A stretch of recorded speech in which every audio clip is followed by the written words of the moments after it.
everyone. Bonne soirée pour tous. Dus c'est dommage. Shit happens.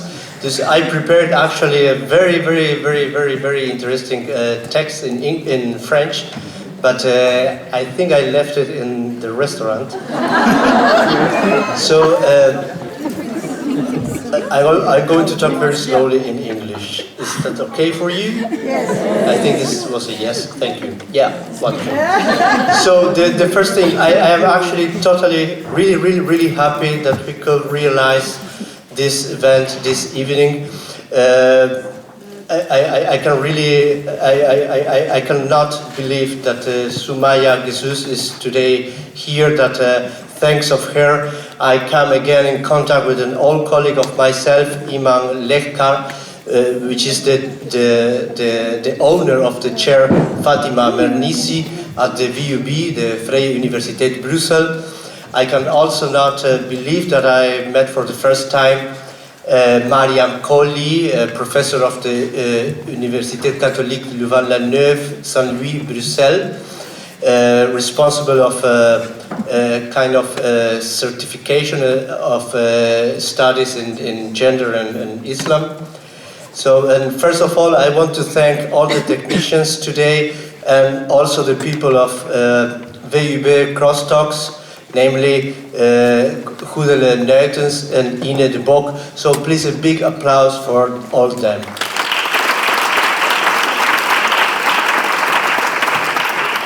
So very shortly, because actually we could say I am today not too important. It was a kind of revelation when I came in contact with Soumaya Ghezous' book Au-delà de toute pudeur, a book published in 1988 about women's sexuality, not only in Morocco, but also in the Islam. So it's a very interesting book. Yeah, I recommend everyone. Of course, there's some information that must be updated, most of them related to her sociological research. Nevertheless, the intention and the theoretical apparatus, I think, is something we can learn from still today. One thing I wanted to say today, and I wrote it with the most beautiful words in French, I cannot say today, was the following, namely, we invited a very known, international celebrated scholar, namely Soumaya Ghezous, professor in Morocco, and author of Au-delà de toute pudeur. She's always quoted in all scientific literature about women's sexuality and Islam. So we invite her and also Mariam Colli for a kind of first kind of conference about women's sexuality, and then a discussion of an exchange of opinions between both. But my point was that this is not all the event, and actually we would like to create a kind of space for free dialogue, for open dialogue. And I really hope that after both interventions we have a kind of dynamics where this distinction between the stage and on the other side the public, so the actors and the spectators, I hope that the division blurs, becomes more and more kind of not easy to distinguish. So I look forward for your input, for your comments, not only questions for clarification, but also if you don't agree, if you want to say your things, so please do it, because the original idea of this event was to create in Brussels a kind of space for open and free dialogue. Last point about the racist German philosopher, which is no friend of women, namely Immanuel Kant. Do you know Immanuel Kant? Okay. He's a very famous philosopher, but of course he wrote very bad things about women and also about non-European people. Nevertheless, suddenly he wrote a very interesting thing about thinking. And he says, thinking alone is impossible. Yeah? When you think, you are always involving other people. And if you really want to think, you have to express your thoughts. You have to come in contact with the others. This is why, for him, for instance, there is no distinction between freedom of thinking and freedom of expression. Both come together. So, and this is the thing I thought worth it to mention today in honor to count 300 years of his birth year. But again, thinking alone, this is a fantasy. It's a very, very bad fantasy. It's a kind of nightmare. So you only think when you think with the others. And I think we all want something like that this evening. So I will invite first of all Mariam Koli and then Soumaya Guissou. So Mariam, the floor is yours, and thanks for your comprehension.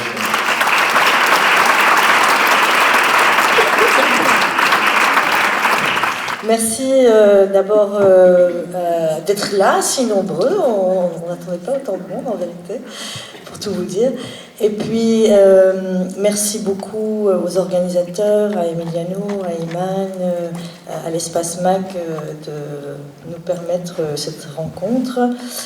Et je dois avouer que, comme je te disais tout à l'heure, Soumaya, je ne me sens pas absolument légitime à être à cette place. Parce que le terrain de tes travaux ne m'est pas tout à fait familier. Moi, je suis plutôt sur Bruxelles et sur les communautés descendantes de migrants marocains. Mais ça nous permettra de faire aussi un dialogue.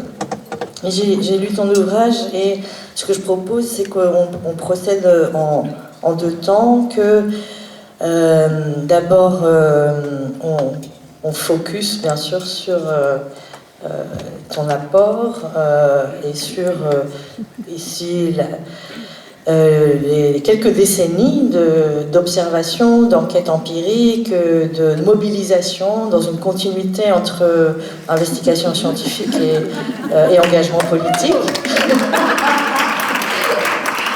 Alors, on n'est pas digital native, mais on sait comment faire des selfies. Ok. C'est bien. Et donc, tu n'as pas écouté ce que j'ai dit. Je disais que non, mais c'est important parce que j'admire vraiment cette continuité entre les investigations scientifiques et les mobilisations et l'engagement politique.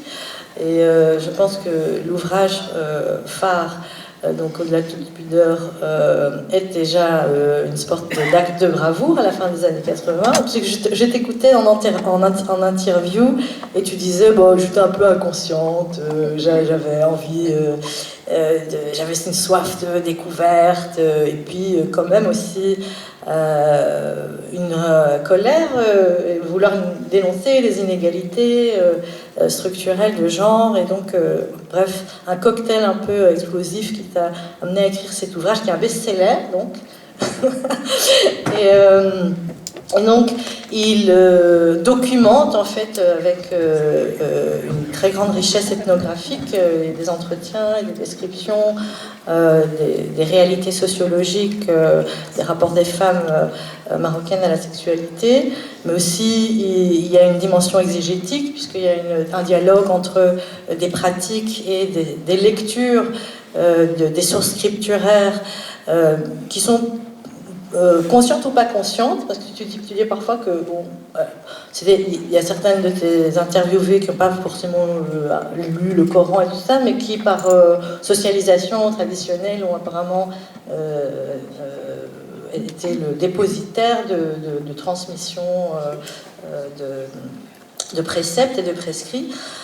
Donc il y a cet ouvrage où tu documentes donc cette inégalité de la condition en fait dominée des femmes dans l'espace public de manière générale, et puis en particulier dans l'accès à la sexualité.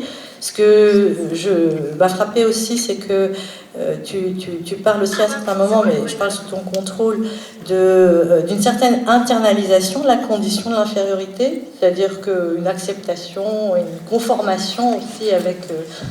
et puis, il y a des ouvrages ultérieurs et ton itinéraire d'enquête qui te rend témoin de plein de mutations très importantes dans la société marocaine. Si je résume un peu des éléments, des points clés, tu parles en fait d'une accélération des transformations dans les subjectivités féminines, mais aussi masculines, dans les désirs, les volontés, les projections, dans le couple, même si tu dis que le terme de couple n'existe pas tout à fait de cette manière-là, mais tu y reviendras peut-être. Et ces mutations sont aussi le fait d'une échelle mondialisée par les nouvelles technologies de l'information et de la communication, les interconnexions. Enfin, voilà, il y a un peu, le monde n'est plus petit. Il y a une inscription mondialisée et qui met en contact en fait des réalités. On n'est plus seul au monde. Il y a une sorte de pluralité d'expériences par procuration aussi à travers les médias.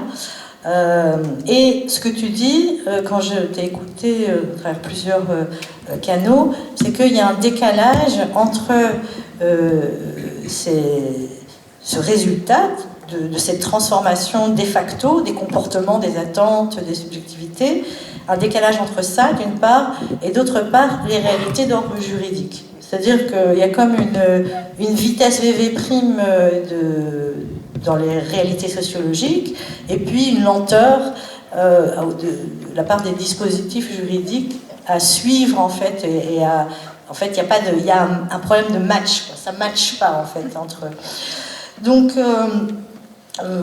et puis aussi, pas seulement les lois, mais peut-être aussi un certain nombre de consensus sociaux qui restent. Peut-être que c'est aussi le lieu de crispation intergénérationnelle, ou en tout cas entre générations.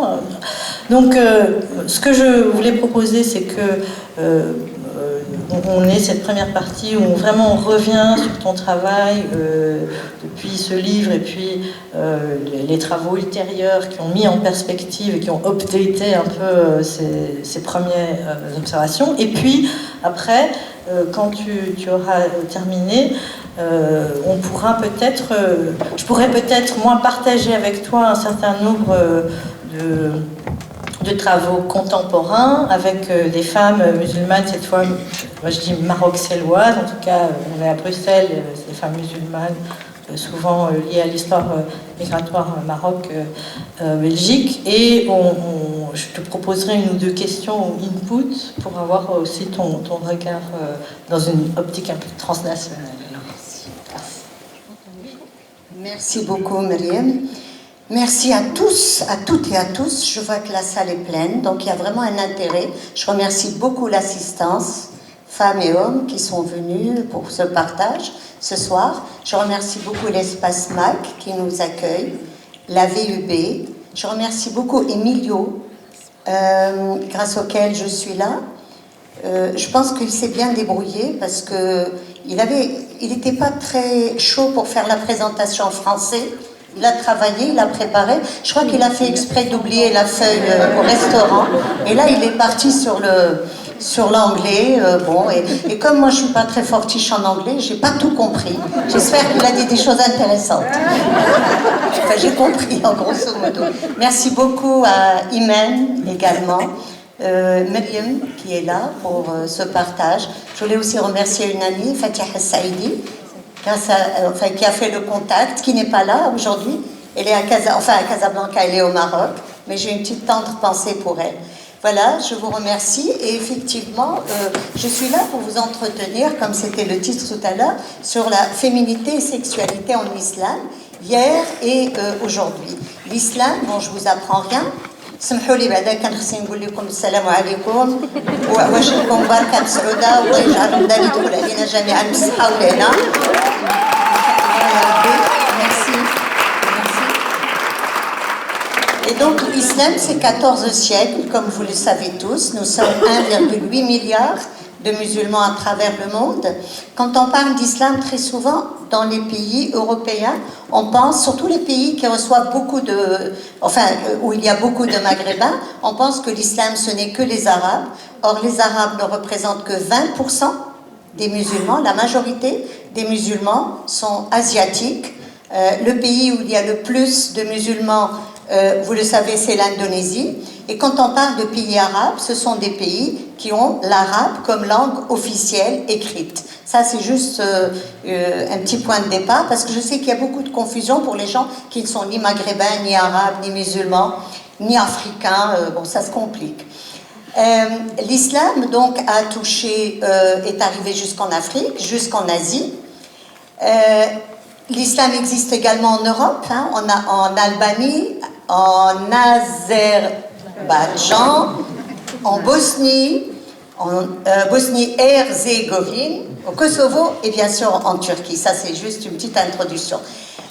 L'islam est arrivé, a été révélé en Arabie, ce qu'on appelle l'Arabie Saoudite, aujourd'hui, qui était, il faut le reconnaître, une société très patriarcale.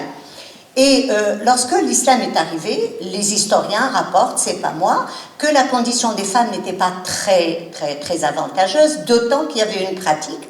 Les femmes étaient considérées comme porteuses de déshonneur dans énormément de tribus. Il y avait une pratique qui consistait à enterrer les filles. Bon, on n'a pas enterré toutes les filles, sinon il n'y aurait plus d'êtres humains en Arabie, mais en tout cas, les filles étaient enterrées vivantes, hein, parce qu'elles étaient porteuses de déshonneur.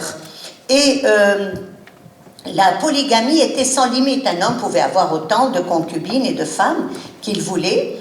Et les femmes n'héritaient pas du tout, elles étaient elles-mêmes héritées. Les femmes rentraient dans l'héritage et elles étaient héritées surtout, selon la pratique du Lévéra, par le beau-frère. Elles ne pouvaient pas se remarier si elles ne passaient pas sexuellement par le beau-frère. Lorsque l'islam a été révélé, dans le contexte particulier où c'était les hommes qui étaient les pourvoyeurs, l'islam a accordé la moitié de la part d'héritage à la femme par rapport à l'homme. Et en ce moment, il y a un grand débat dans plusieurs sociétés arabes pour qu'il y ait une équité au niveau de l'héritage. Peut-être qu'on peut en parler tout à l'heure, parce que le contexte a changé et parce que, comme tu l'as dit, les femmes ont énormément évolué et les lois traînent encore. Mais ça, bon, quand je parle d'héritage, ça ne fait pas partie aux hommes, ça ne fait pas plaisir, pardon, aux hommes. Ceci dit, lorsque l'islam a été révélé, le prophète a quand même épousé une dame qui était femme d'affaires, Sayyidina Layla Khadija. Elle était quand même femme d'affaires, elle sortait, elle n'était pas enfermée, et elle était plus âgée que lui, d'une quinzaine d'années, c'est dire l'esprit libre qu'il y avait dans le temps, alors qu'aujourd'hui, même au Maroc, si un bonhomme, une mère dont le fils va épouser une femme de plus de 15 ans que lui, elle va être scandalisée. Je veux dire, bon, 14 siècles plus tard, ça ne paraît pas du tout normal. C'est pour dire qu'il y avait peut-être une certaine liberté et peut-être une condition de la femme qui n'était pas si stricte qu'on l'aurait pensé. Ce qu'il faut remarquer aussi, c'est que l'islam est arrivé dans des sociétés qui avaient des traditions qui étaient bien incrustées. Et à ce jour, je remarque que la religion n'a pas totalement impacté ces traditions. Et souvent, on va être dans des interdits que l'on considère comme haram, alors qu'ils sont chouma. On considère qu'ils sont péchés, alors qu'ils sont pas péchés, ils sont honteux, ils font plus partie de traditions que de préceptes de l'islam. Dans les sociétés primitives, puisque bon, je suis censée vous parler de la féminité des femmes, les femmes étaient méprisées à cause du sang des règles. Le sang des règles dans les sociétés primitives était considéré comme un élément souillant. On enfermait les femmes quand elles avaient leurs règles, on les éloignait des champs, on les fumiguait avec différents produits, parce que le sang des règles était considéré comme quelque chose de souillant, de dangereux pour l'homme, pour les récoltes, pour l'eau. Il pouvait même faire tarir des pluies, et donc les femmes étaient maltraitées au moins une semaine par mois dans ces sociétés-là. Maintenant, quand les trois religions monothéistes sont arrivées, le judaïsme a également repris cette souillure du sang des règles chez la femme juive, quand elle a ses règles, quand un homme la touche ou quand il s'assoit là où elle s'est assise, il peut être impur jusqu'au soir. Les plus stricts des rabbins vous disent il est impur pendant 7 jours. Le juif doit être très très pur à longueur de journée, et donc le fait qu'une femme soit porteuse de souillure quand elle a ses règles, vous devinez comment la société peut l'apercevoir. Le judaïsme est la religion qui a été la plus sévère à l'égard des femmes. On n'a pas le temps d'en parler, mais ne serait-ce que par le fait que la femme pouvait être un danger pour la pureté de l'homme. Le christianisme est arrivé, et excusez-moi, au niveau du judaïsme, le sang des règles et les douleurs de l'accouchement sont les punitions que chaque femme doit endurer pour la faute commise par Ève. Ève a fait sortir Adam du paradis. Et dans le judaïsme, la souillure par les sangs des règles et les douleurs de l'accouchement sont une manière de rappeler à chaque femme que Ève a fauté et qu'elle a chassé Adam du paradis. Lorsque le christianisme est arrivé, il a repris un petit peu, certaines églises ont repris justement cette punition par le sang des règles ou par l'accouchement, et en tout cas, ce qui est sûr, c'est qu'au Moyen-Âge, les prêtres ont repris cette notion de souillure à tel point que les femmes qui avaient leurs règles ne pouvaient pas rentrer dans les églises. Jusqu'à ce qu'elle soit purifiée. Maintenant, l'islam est arrivé. Bon, le judaïsme, ça fait 30 siècles, le christianisme, 20 siècles, et l'islam, ça fait 14 siècles. Et lorsque l'islam est arrivé, le texte coranique, le Coran est clair et net. La faute est partagée par Ève et Adam à 50%. Pour ça, il y a une équité. C'est Satan qui s'est transformé en serpent et qui a dit aux deux, Dieu ne veut pas que vous goûtiez à ce fruit parce que vous allez devenir éternel. Et donc, là, selon l'islam, et je vous parle du Coran, la faute incombe à l'homme et à la femme. Mais nous avons gardé quelques héritages judéo-chrétiens qui fait que, à ce jour, dans les sociétés musulmanes, arabes, et même au Maroc, qui est un pays développé, on peut en reparler, c'est le pays arabe où il y a le plus, où la condition, en tout cas féminine, a fait le plus grand pas avec la Tunisie, mais bon, la Tunisie regresse un petit peu en ce moment. Et même aujourd'hui encore, c'est-à-dire 14 siècles après l'avènement de l'islam, aujourd'hui encore, on considère que quand la femme a ses règles, si elle pétrit le pain, il ne monte pas, elle peut être porteuse un petit peu de souillure, et en tout cas, on pense encore que la femme a été punie par Dieu parce que c'est à cause d'elle que l'humanité a quitté le paradis, alors que le Coran est vraiment clair et net à ce sujet-là. C'est dire les contrastes dont tu parlais par rapport au texte et aux pratiques. Les traditions restent tenaces dans ces sociétés où, comme je l'ai dit, les traditions n'ont pas pu être enrayées par certaines pratiques de l'islam. Maintenant, la malédiction des femmes, c'est quoi? C'est la maternité, c'est la filiation. Et quand on dit maternité et filiation, on parle tout de suite de paternité, de propriété et d'héritage. Les femmes tombent enceintes. Dans le Coran, c'est ni'ma, que Dieu, c'est un bienfait que Dieu a donné aux femmes, mais d'un autre côté, parce que les femmes font des enfants et que l'enfant doit être absolument attribué au père, et il y a aussi un problème d'héritage, l'enfant doit être attribué au père pour avoir sa part d'héritage, et je pense que le malheur des femmes est venu du fait que nous enfantons. Et c'est pour ça qu'il a fallu fermer les femmes, les enfermer, les surveiller, les contrôler pour être sûr de la filiation. Il y a une autre malédiction chez les femmes, c'est leur virginité. Et malheureusement, dans beaucoup de pays, on relie l'honneur des familles à la virginité. Et qu'est-ce que la virginité? C'est une membrane, vous savez où elle est située. Beaucoup de jeunes filles naissent sans, Beaucoup de jeunes filles naissent avec des membranes étoilées qui peuvent se casser sans qu'on le sache. Et je dis toujours, est-ce que réellement, est-ce que l'honneur vraiment est situé dans le corps de la femme? Et je pense que la notion de l'honneur doit être révisée dans nos pays.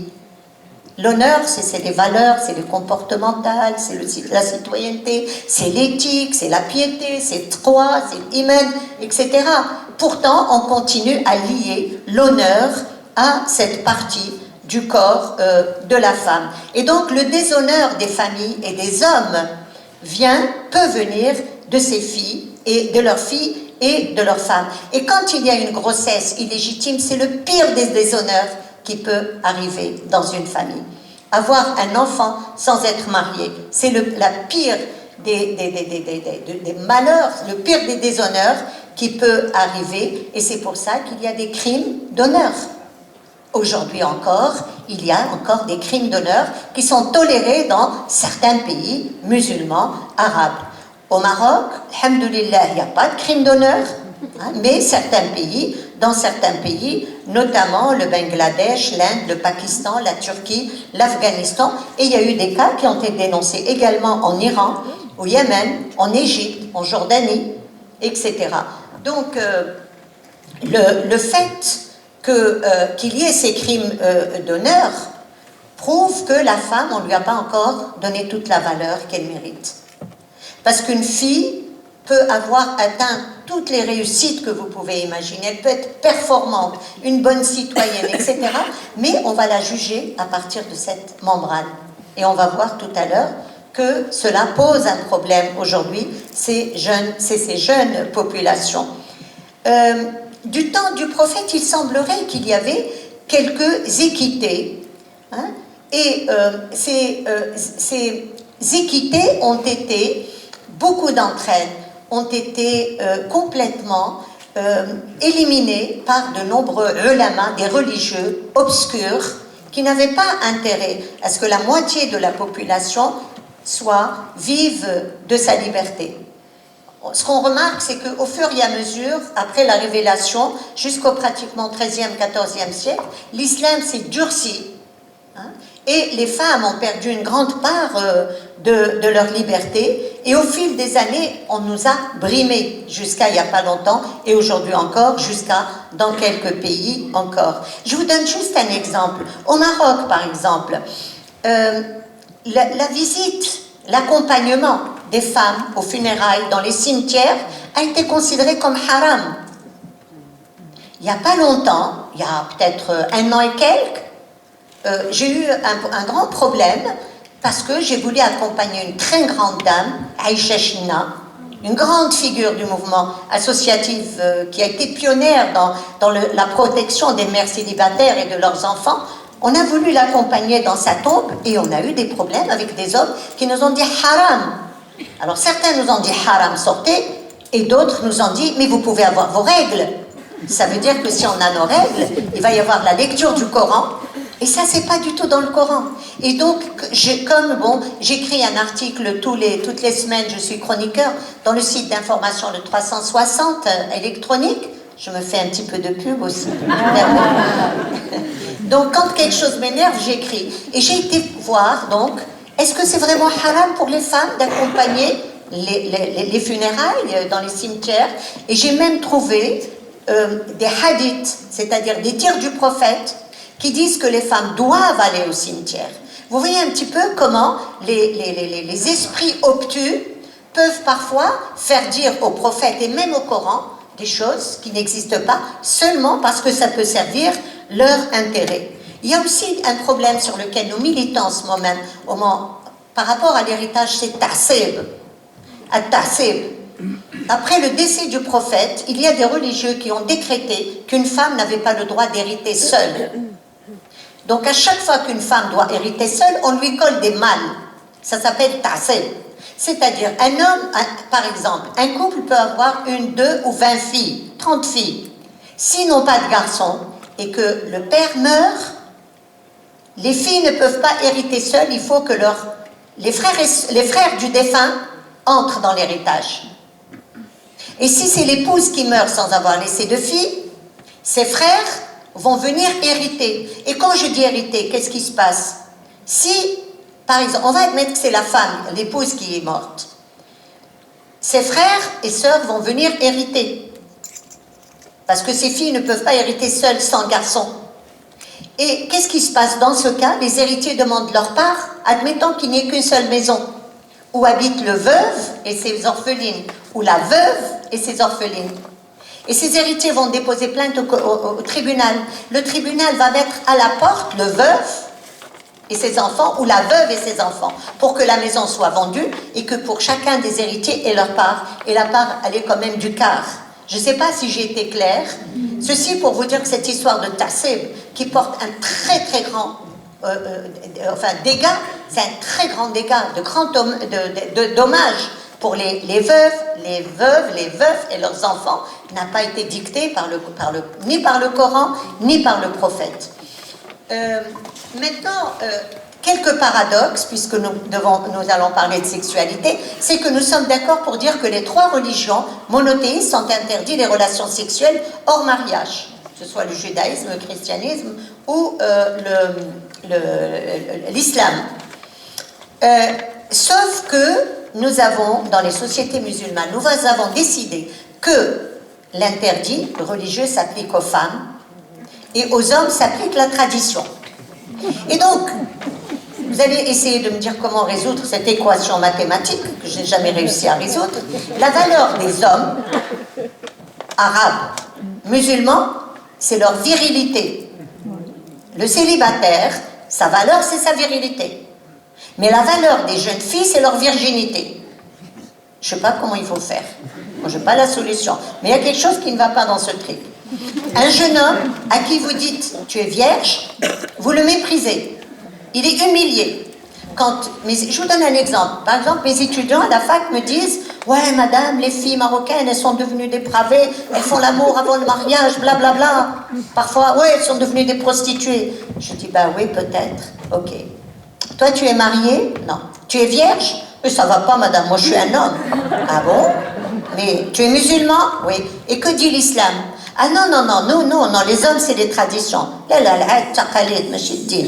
Vous voyez un petit peu les contrastes dans lesquels nous vivons dans nos sociétés et qui sont complètement en contre-faux avec les valeurs de l'islam.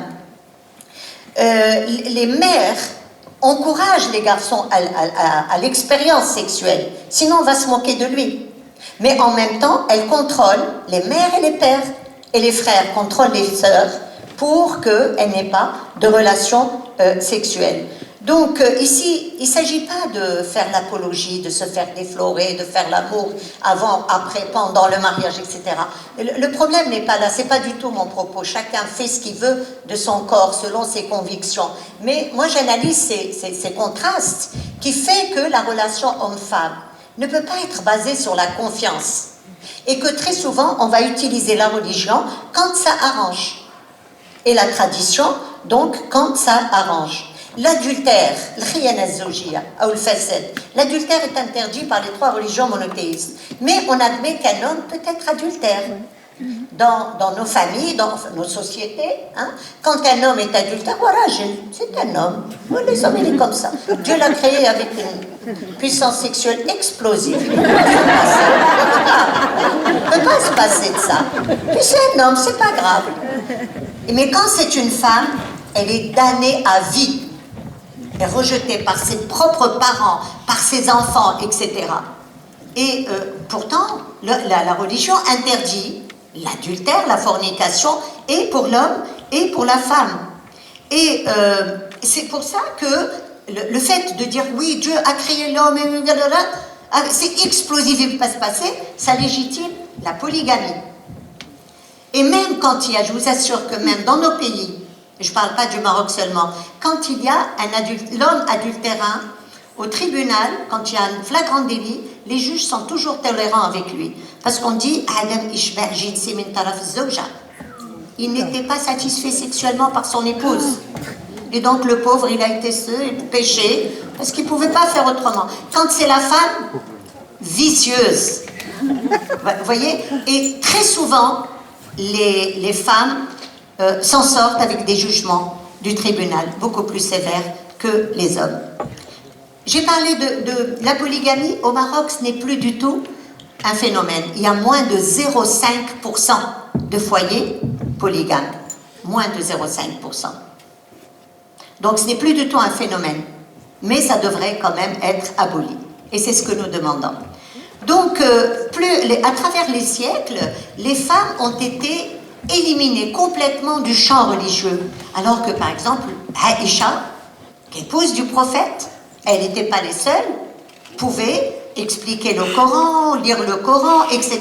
Et pendant les siècles, jusqu'au XXe siècle, les femmes ont complètement été éliminées du champ religieux et on en a fait ce qu'on a voulu, c'est-à-dire qu'on les a réduits au rôle d'épouse, de mère, de ménagère, d'objet sexuel. Maintenant, leur féminité, la féminité des femmes était de très très courte durée parce que l'espérance de vie était de 35 à 45 ans. Les femmes étaient fanées, elles étaient mariées à 8, 9, 10 ans. Elles faisaient, tant qu'elles vivaient, des accouchements, grossesse, accouchement, allaitement, fausse couche, etc. Et effectivement, elles étaient très très vite fanées et leur féminité ne durait pas longtemps. D'autant que l'on considère que la femme n'est belle que lorsqu'elle est jeune. Et ça aussi, c'est un problème. Les femmes doivent être jeunes pour être belles. Mais l'homme, c'est pas grave. L'homme ne vieillit pas. Et, bon, et à la limite, on nous dit, s'il est vieux, il a sa poche. Je vais être vulgaire. Sa poche et... Bon, non, je ne vais pas être très vulgaire. Vous avez compris. Sa poche et sa braguette, allez. Et s'il n'y a pas la braguette, c'est pas grave, il y a la poche. Donc les hommes s'en sortent tout le temps. Mais les femmes doivent toujours être jeunes, belles, séduisantes, pour pouvoir accrocher le mari. Sinon, le mari est volage. Parce qu'on dit que l'homme est comme un courant d'air. Voilà. Vous voyez, tout ça, mais ce qui est amusant, enfin étonnant, c'est que ce sont des choses qui sont dites même par les femmes. Vous voyez, Rajil fzlqa machi dialk, fdar ati ouli dialk. Ton bonhomme, à la maison, il t'appartient. Quand il sort, il t'appartient pas. Il appartient à toutes les femmes. Et ce sont des femmes qui utilisent ces outils de patriarcat pour se soumettre elles-mêmes. C'est ça qui est étonnant. Bon, c'est vrai que ça commence à changer avec les plus jeunes. Mais c'est vrai que jusqu'à présent, on entend ces stéréotypes et les femmes ne se rendent pas compte qu'elles s'abattent elles-mêmes en utilisant ces stéréotypes. Donc, on considère alors que les femmes vieillissent plus vite que les hommes. C'est pour ça qu'il faut toujours qu'il y ait une grande différence d'âge au mariage entre les femmes et les hommes. Pourtant, le prophète a épousé sa première femme, comme je l'ai dit, qui avait 15 ans de plus que lui. Alors maintenant, au niveau de la sexualité, les traditions et les cultures sont très très sévères. On a amputé les femmes de la notion de désir et de la notion de plaisir. Les femmes qui réclament le désir ou le plaisir, on les considère comme des femmes non vertueuses, comme des femmes vicieuses. Et on va dire haram, c'est péché. Haram. Et c'est pour ça que, pour maintenir cet honneur dont je parlais tout à l'heure, c'est pour ça que certaines sociétés ont excisé les jeunes filles, les fillettes. Peut-être, je ne sais pas si vous savez ce que c'est que l'excision, on coupe tout ce qui est à l'extérieur du sexe, des organes génitaux des femmes. Pourquoi on fait ça? Eh bien, pour tuer complètement l'envie, puisque la naissance du plaisir sexuel se fait à l'extérieur, vous avez compris. Eh bien, pour tuer toute envie chez la fille, la traumatiser à vie, et ne la laisser qu'un vagin à la disposition du mari, eh bien, on coupe tout. Et je ne sais pas si vous le savez, les chiffres sont effrayants. Au Maghreb, c'est-à-dire Maroc, Algérie, Mauritanie, un petit peu en Mauritanie, mais très peu. Maroc, Algérie, Tunisie, Libye, très peu en Mauritanie, il n'y a pas d'excision. Par contre, les chiffres, ça existe en Guinée, aujourd'hui encore, au Kenya, au Nigeria, au Soudan du Sud, en Indonésie, au Yémen, et les chiffres sont effrayants pour l'Égypte. On parle de 9 femmes sur 10 en Égypte qui est excisée. Je ne sais pas si vous vous rendez compte.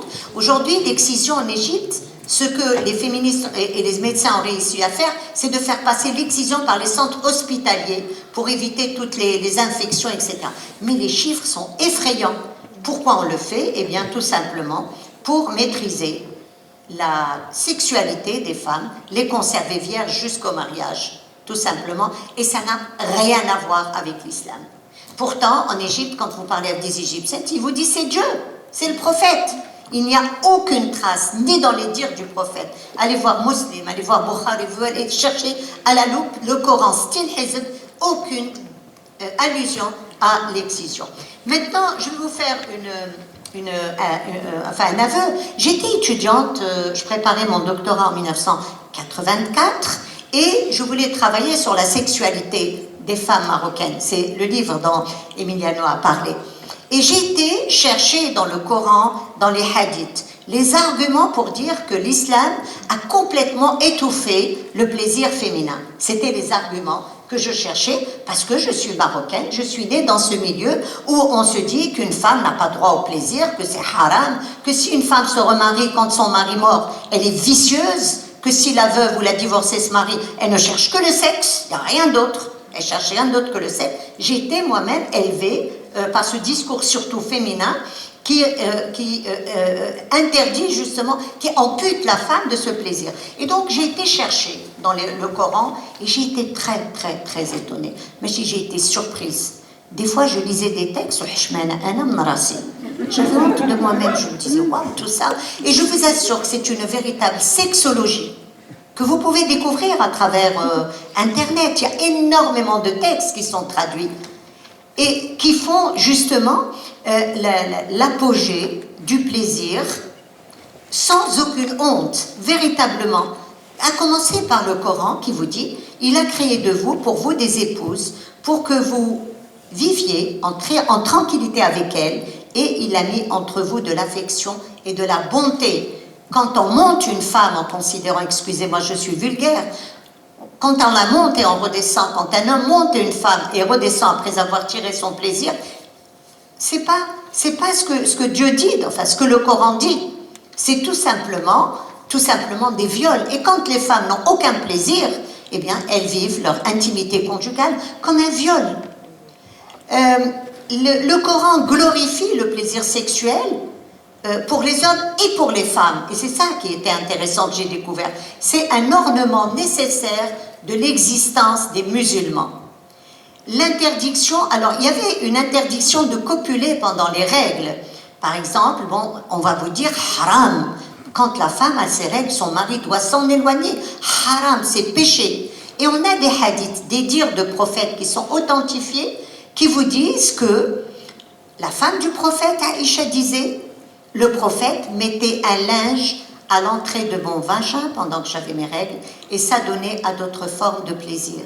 Et je trouve que c'est très osé que l'on puisse dire que l'épouse du prophète puisse dire ça et que ce soit écrit. Le prophète dit, et là je vous dis c'est Bukhari ou Muslim qui est authentifié, qu'aucun de vous ne se jette sur sa femme comme le font les bêtes, mais il y aura d'abord un messager entre eux, des baisers et de douces paroles. Moi, dans mon enquête en 84, quand je demandais aux femmes est-ce que vous vous embrassez lorsque vous faites l'amour, allez le dire Darija en arabe. Allez le dire. Et on est en 84. Hein. Allez dire à une femme à la campagne, moi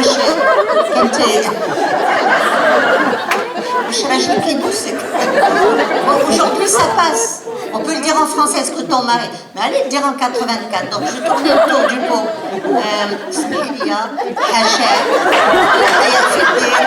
Voilà, je paraphrasais pour lui dire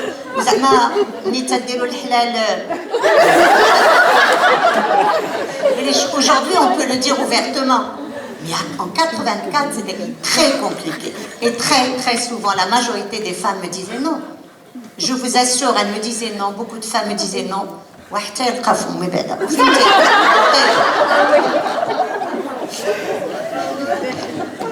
Il faudrait qu'ils trouvent ma bouche. Oui, mais ma main, il est à ta bouche. Elle est couverte.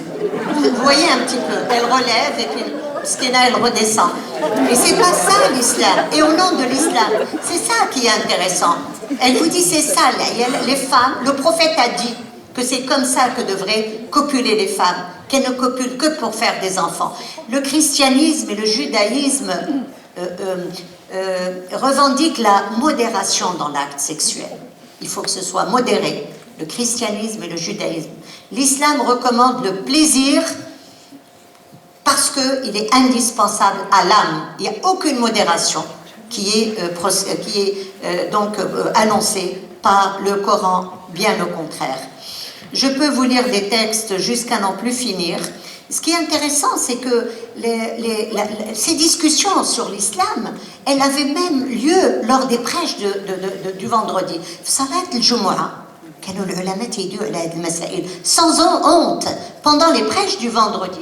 Nous avons une grande sommité, un des grands piliers de l'islam, c'est l'imam al-Ghazali.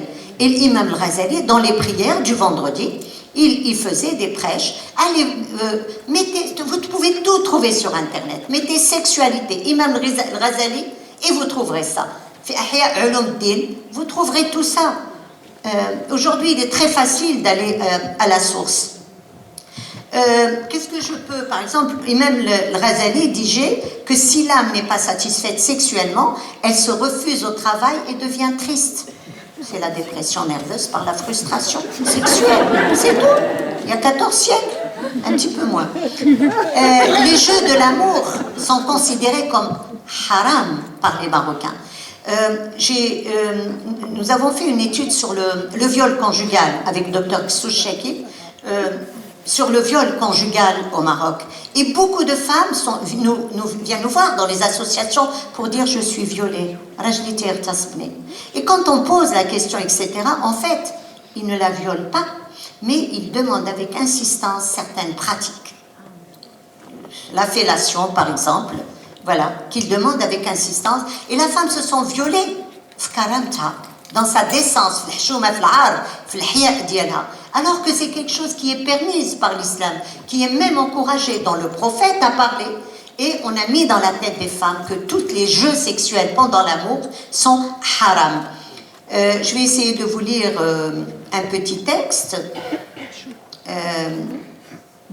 Oui, ce que je dirais aussi, c'est que, avant de vous lire un texte, c'est qu'aujourd'hui, avec la pornographie, vous savez que les hommes, pas seulement les hommes marocains, la pornographie est devenue très très accessible par Internet.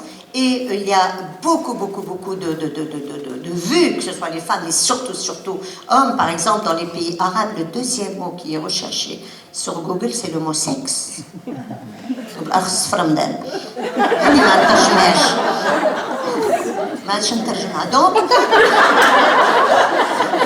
Donc ça veut dire qu'il y a une frustration ou seulement des pulsions sexuelles qui vont pousser les hommes à aller vers la pornographie. Et donc ça a donné beaucoup d'idées sur la fantaisie dans la sexualité. Et beaucoup d'hommes aujourd'hui demandent beaucoup de fantaisie dans le coït à leurs épouses, mais elles ne peuvent pas. Très souvent, elles refusent parce qu'elles ont été éduquées dans la chouma, elles ont été éduquées dans le haram, alors que c'est quelque chose, je veux dire, qui est permise. Et donc, même dans l'esprit des hommes, parfois l'homme, quand je lui dis « Pourquoi tu trompes ta femme ?» Il me dit « Parce que je la respecte. » Oui, parce que je la respecte. Et c'est pas seulement au Maroc. Vous savez, je me souviens d'un film où Robert De Niro, il y a peut-être une quinzaine d'années, quelqu'un qui lui disait dans le film, de fellation avec sa femme. Et lui, il dit non, ma femme, je ne peux pas demander ça à ma femme, parce que c'est avec cette bouche qu'elle embrasse mes enfants. Oui. Vous voyez, je veux dire que, bon, nous on est en train de parler des cultures arabes ou musulmanes, mais en fait, ce sont des croyances limitantes, peut-être, qui existent encore à travers le monde. Toujours est-il, c'est que les époux ou les partenaires arabes, marocains, etc., sont de plus en plus exigeants, avec des épouses qui, elles, ne sont pas prêtes à donner cette liberté sexuelle, et ça légitime, et ça pousse beaucoup d'hommes à aller à l'extérieur, comme on dit, je sors, et vous avez compris où il sort, où il va, quand il sort. Le Ghazali, oui, l'imam Ghazali, dans un prêche de vendredi, il explique comment un couple peut se satisfaire mutuellement autrement que par le coït, en passant par la masturbation réciproque ou par tous les autres jeux de l'amour. Et je suis tombée sur des textes extraordinaires. Le prophète, et ça vous allez le trouver à Al-Bukhari, qui dit « Ne la pénètre pas tant qu'elle n'a pas autant de désir que toi, afin que tu ne jouisses pas avant elle. » Et ça, c'est le prophète. Je me suis amusée à aller voir des religieux dans des mosquées pour leur poser des questions, juste pour m'amuser, sur le sujet de la sexualité. Je vous assure qu'une fois, on m'a dit « C'est Allah, il me serait caché. » On m'a dit que Dieu te métamorphose, tu es Satan. Pourtant, c'est le prophète. C'est le prophète qui avait la capacité, l'audace de parler, c'est dire combien la sexualité était considérée comme le lien, un lien dans le couple. Et nous avons plusieurs autres chiffres, on n'a pas le temps de... Je ne sais pas combien il me reste de temps encore. Vous êtes gentil. Barakallahu fik, vous êtes gentil. Merci. Il y a quelqu'un que je vous recommande d'aller lire sur Internet. Ces textes sont traduits dans toutes les langues. C'est Cheikh Nefzaoui. Cheikh veut dire, c'est un titre religieux. On le donne à un religieux de haut niveau. Cheikh Nefzaoui. Et Cheikh Nefzaoui a écrit beaucoup de traités sur la sexualité. Un des plus beaux traités sur l'amour et la sexualité s'appelle Ar-Rawd al-Atir fi Jannati al-Khatir. Je ferai le titre qui vient. La prairie parfumée où s'ébattent les plaisirs. Et c'était un cheikh, c'était un religieux de renommée. Je vais essayer de vous lire quelque chose, mais Allah al-Adim il a hachmt, wallah. Je lis, même si c'est gênant. Ouais, mais c'est fort. Hein.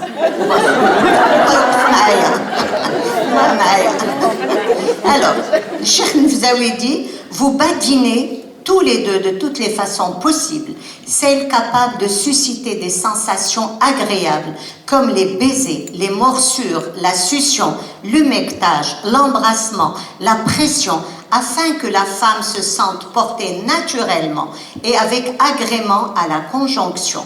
Puis, après l'avoir serré sur ta poitrine, tu l'étendras sur le sol, l'embrassant sur la bouche.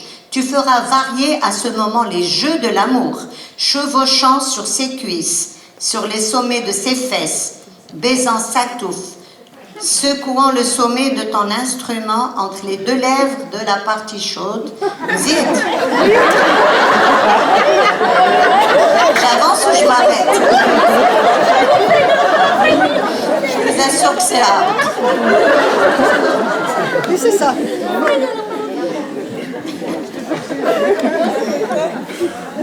Bon.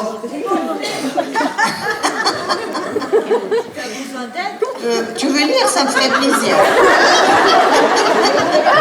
Et donc, je vous assure que c'est vraiment de la sexologie, mais alors vulgarisée, vraiment. Et on est au 15e siècle, à Nefzaoui, on est au 15e siècle. Il y a eu l'imam Suyuti également, qui est une grande imam, c'est une sommité religieuse, qui, dans une prière du vendredi au 15e siècle, disait « Louange à Dieu qui nous fit don du plaisir de modifier et de sucer les lèvres, de poser poitrine contre poitrine, cuisse contre cuisse, et de déposer nos bourses au seuil de la clémence. » Il a akhéré, etc., etc. Et donc, par rapport à tout ce qui est jeu de l'amour, fellation, cunnilingus, aujourd'hui, on dit que c'est interdit, avec tout cet obscurantisme religieux, ce wahhabisme, ce fondamentalisme, cet islamisme qui est assez rugueux. Aujourd'hui, on est arrivé au point de dire aux femmes que tu ne dois pas te déshabiller devant ton mari, et ton mari ne doit pas se déshabiller devant toi. Et même dans les hammams, où l'on sait qu'il y a la nudité, le hammam c'est la nudité des femmes. Aujourd'hui, nous, on est plus pudiques que nos grands-mères. Dans les hammams, les femmes étaient nues, et avec des femmes, bien sûr.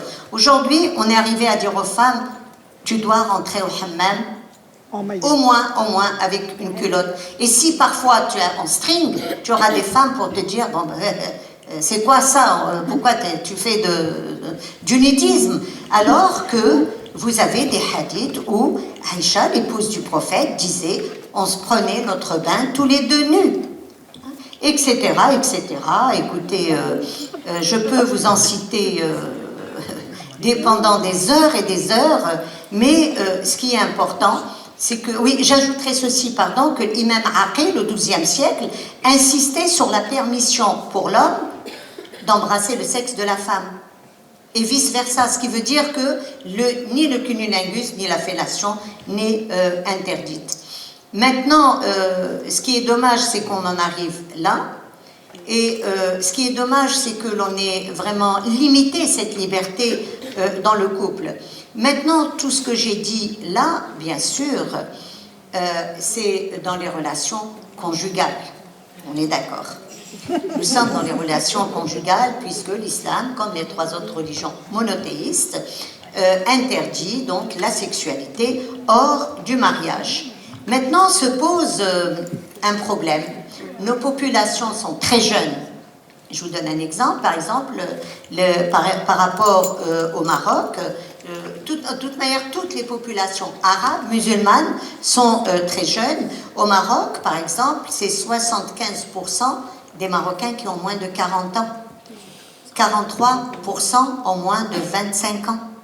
Et c'est dans cette tranche d'âge que la sexualité est vraiment dans sa plus grande puissance. L'âge du mariage a retardé. Au Maroc, par exemple, l'âge du mariage pour les filles est de presque 27 ans et pour les garçons de presque 31 ans. On fait quoi alors? Moi, je n'ai pas la solution. Et j'ai de plus en plus de jeunes femmes qui viennent vers moi. Elles peuvent porter le foulard. Parce que bon, il y a cette façon que peuvent avoir les gens de voir les femmes portant des foulards comme étant coincées, rejetant leur féminité, rejetant leur corps, ce qui n'est vraiment pas le cas. Et même des filles qui avec leur foulard, qui viennent me dire, oui, ben j'ai 35 ans, j'ai 40 ans, j'ai 28 ans, je fais quoi? Mais moi, je n'ai pas la solution. Je fais quoi? Ce qui est sûr, c'est que, moi je dis toujours, il faut qu'on se mette d'accord. Ou alors on va se dire que bon, il y a différents éléments qui font que l'âge du mariage a avancé, etc. Et que oui, bien sûr, les hommes, on permet aux hommes d'avoir des relations sexuelles, on trouve des arguments, etc. C'est bien, ok. Donc il faut que ce soit fait aussi pour les femmes, celles qui le souhaitent. Encore une fois, chacun fait ce qu'il veut de son corps. Mais ce qui est sûr, c'est que le fait que nous soyons aujourd'hui dans cette mixité et dans cet avancement dans l'âge du mariage, fait qu'il y a un problème qui se pose. Et avant, on mariait les filles, comme je l'ai dit, à 12, 13 ans, 14 ans, c'est-à-dire l'éveil sexuel était canalisé dans le mariage. Aujourd'hui, l'éveil sexuel, il faut attendre 10, 15, parfois 20 ans avant de pouvoir se satisfaire sexuellement, tout en sachant que les hommes ont la possibilité d'avoir leur expérience sexuelle et que les filles, quand elles le font en ayant peur. Parce que les hommes marocains, arabes, musulmans tiennent encore à avoir des filles vierges au mariage. Parce que la virginité est un label de qualité, c'est la pureté de la femme. C'est plus de, moi je dirais sans risque de me tromper, que plus de 95% des Arabes et des musulmans veulent des femmes vierges au mariage. Alors qu'est-ce qui se passe? Quand un jeune sort avec une jeune fille, vous savez, une jeune fille, elle est là, elle a sa féminité, elle a ses pulsions, etc.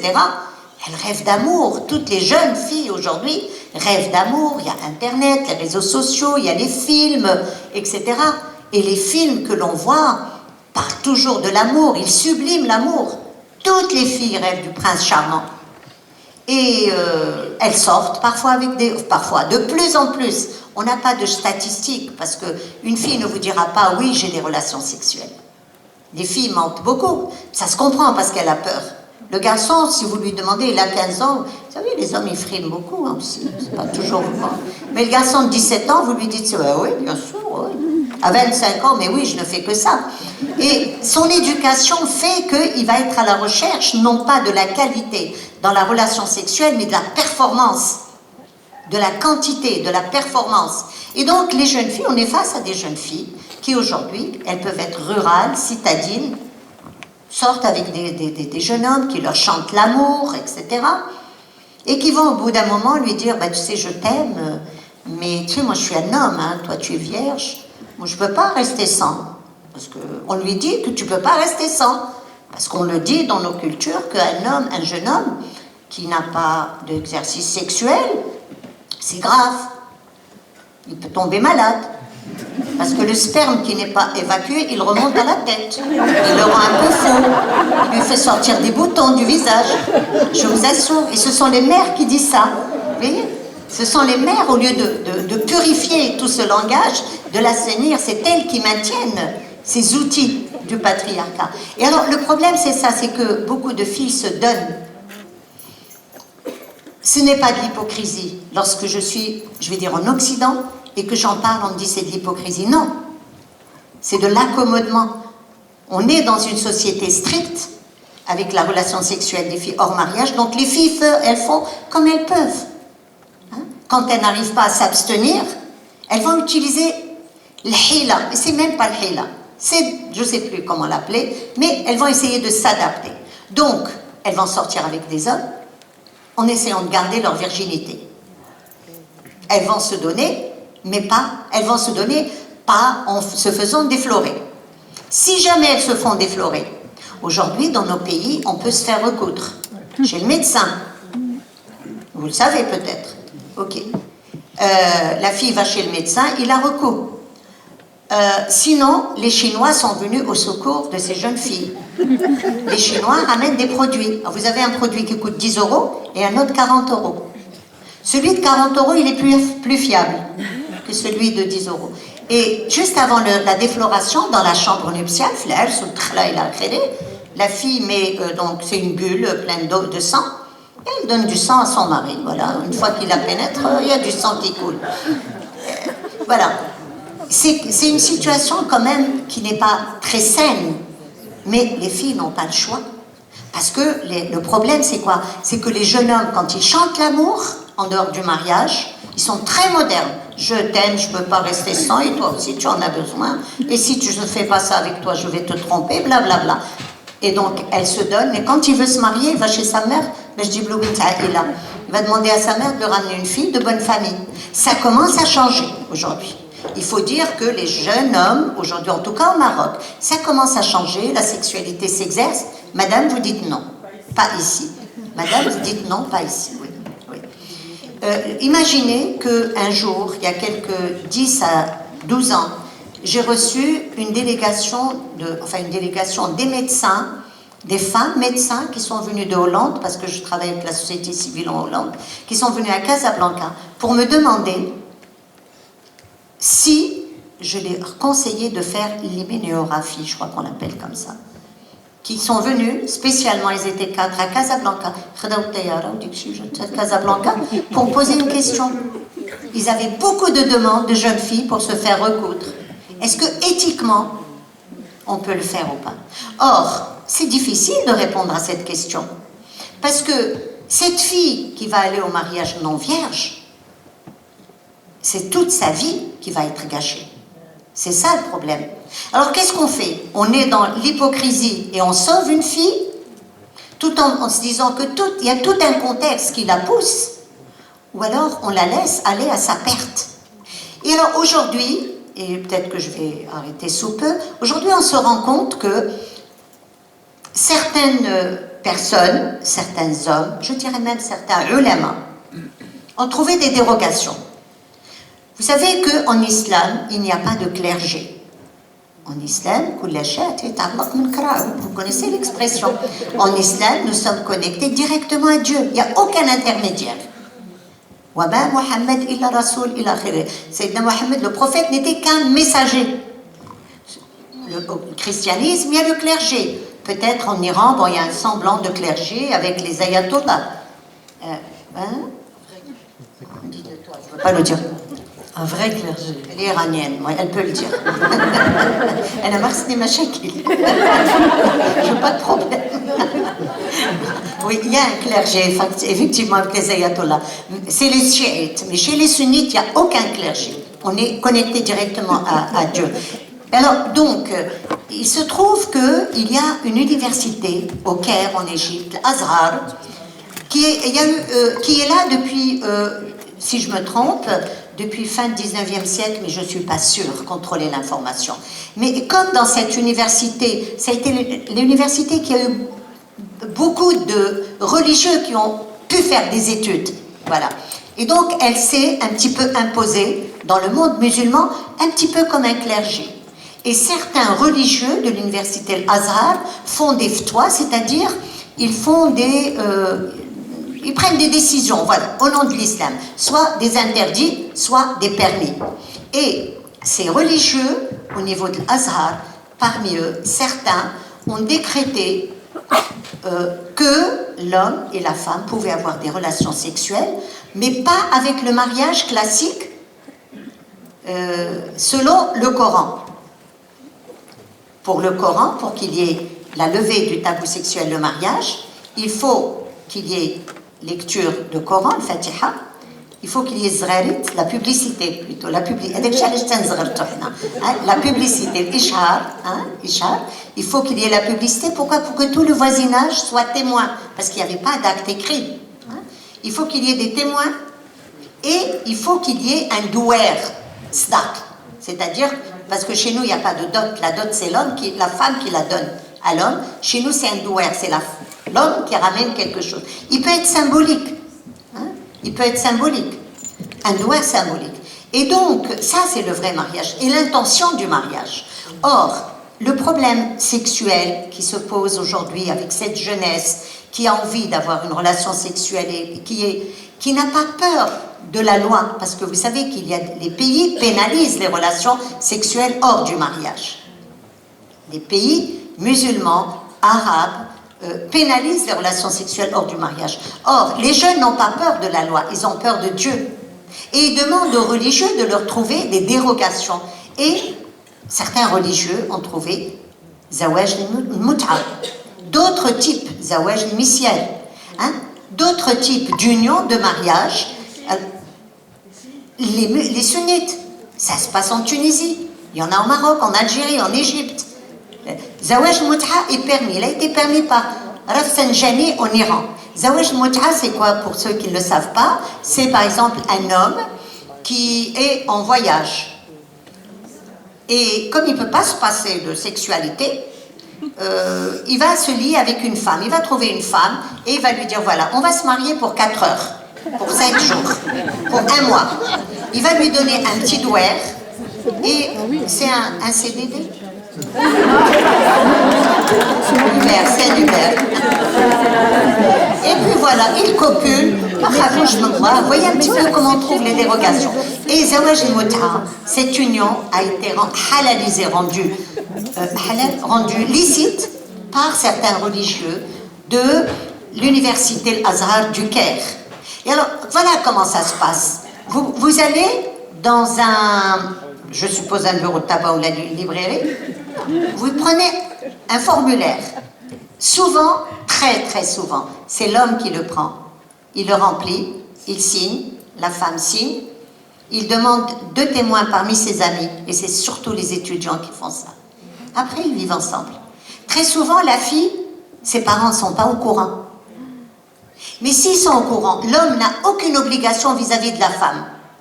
Zawaj al-Misyal, par exemple, je vous en parle parce que mon mari, qui est médecin mais aussi sociologue, a fait un livre sur mariage et concubinage dans les pays arabes, les nouvelles formes de nuptialité dans les pays arabes, comment on a fait des pirouettes pour permettre à cette jeunesse de vivre sa sexualité. C'est pour ça que je suis bien informée sur le sujet. C'est un mariage c'est ça, plaisance ou complaisance, mais il y en a plusieurs sortes. Le problème, c'est que bon, l'homme va donc garder ce document dans sa poche, et le jour où il ne veut plus de la fille, parfois c'est à la fin de l'année universitaire, il va déchirer le papier. Si la fille est enceinte, il n'a aucune responsabilité vis-à-vis de l'enfant, et nous savons ce que c'est que les grossesses hors mariage dans nos... C'est la pire des damnations qui peut arriver à une fille et à sa famille, et vous le savez.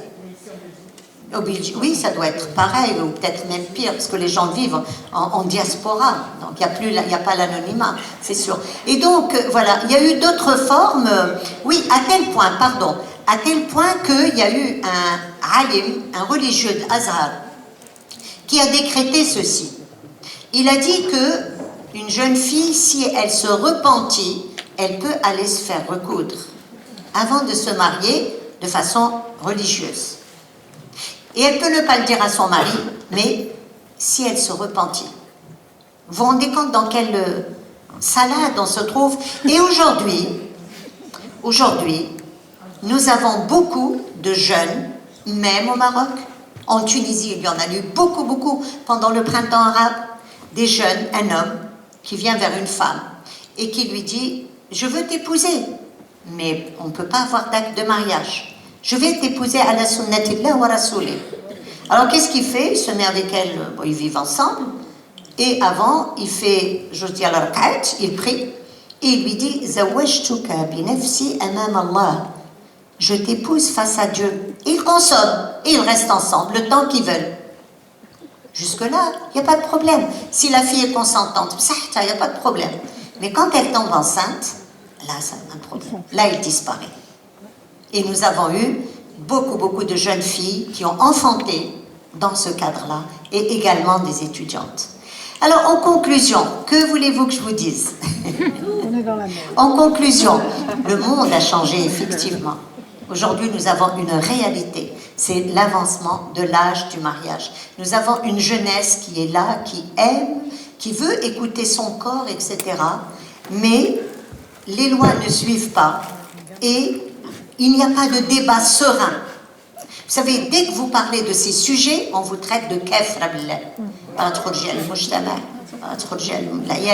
On vous traite de mécréants, alors qu'on devrait s'asseoir avec toutes les parties concernées, discuter sereinement et trouver des solutions, au lieu de laisser toutes ces dérogations, tout ce micmac dont j'ai parlé, parce que le problème c'est quoi? C'est que c'est toujours la femme qui est perdante. Je vous remercie.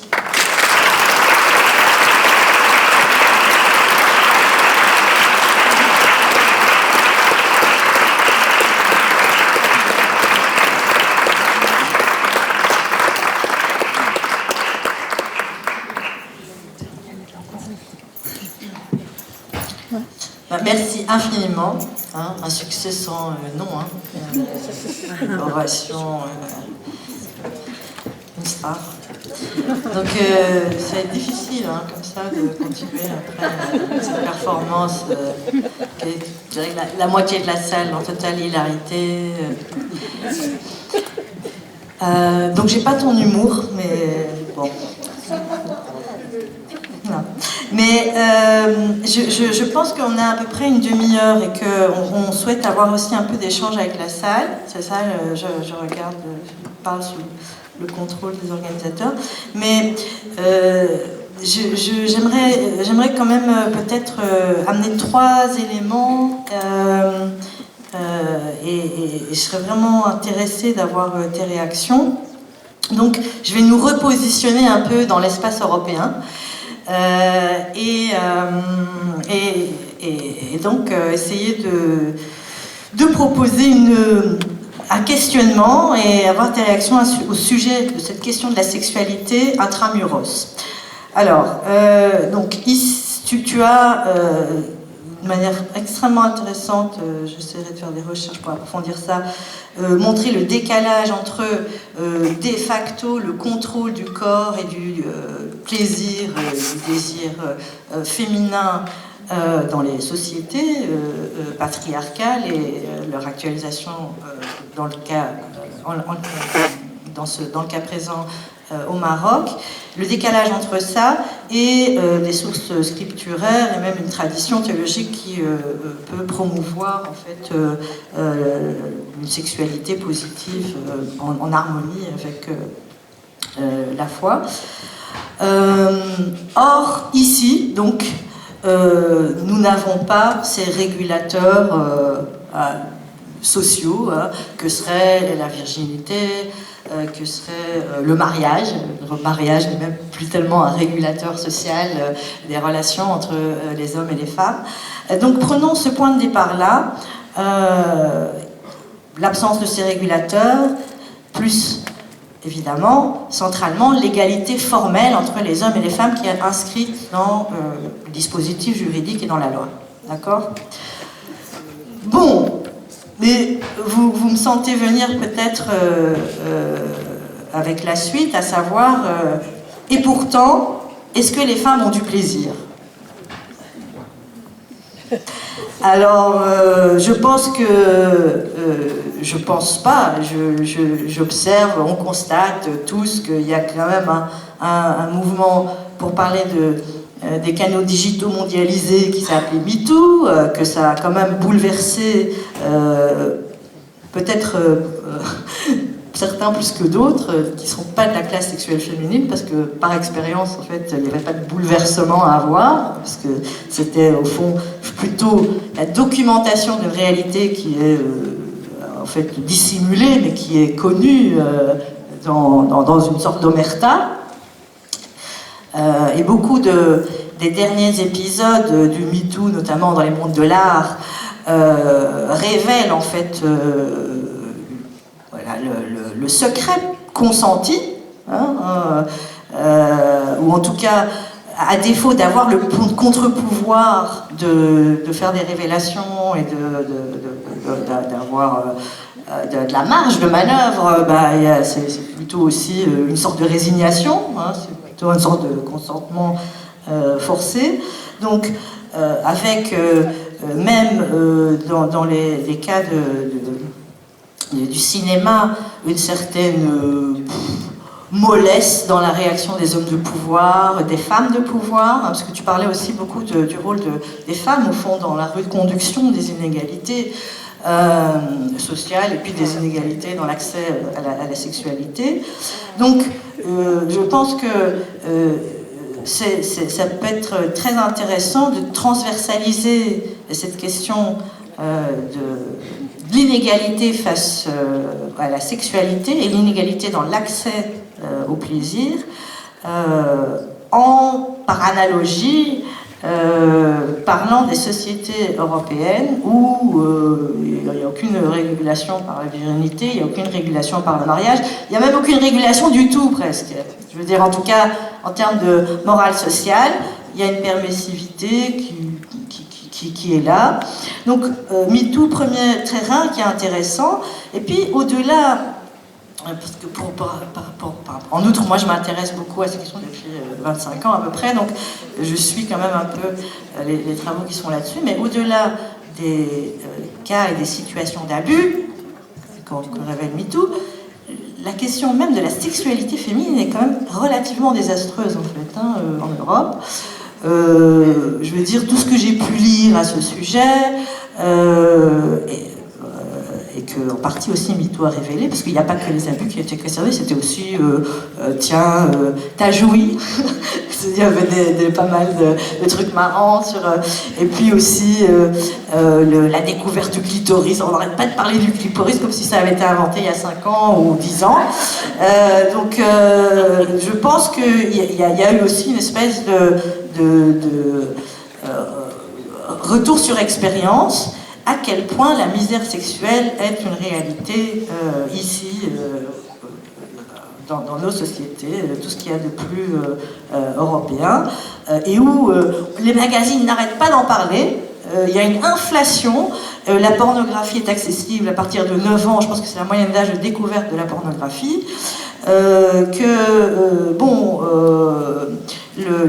au fond, l'accès aux ressources et l'absence d'interdit n'est apparemment pas une voie de salut pour que les femmes puissent accéder à l'épanouissement, au plein épanouissement sexuel.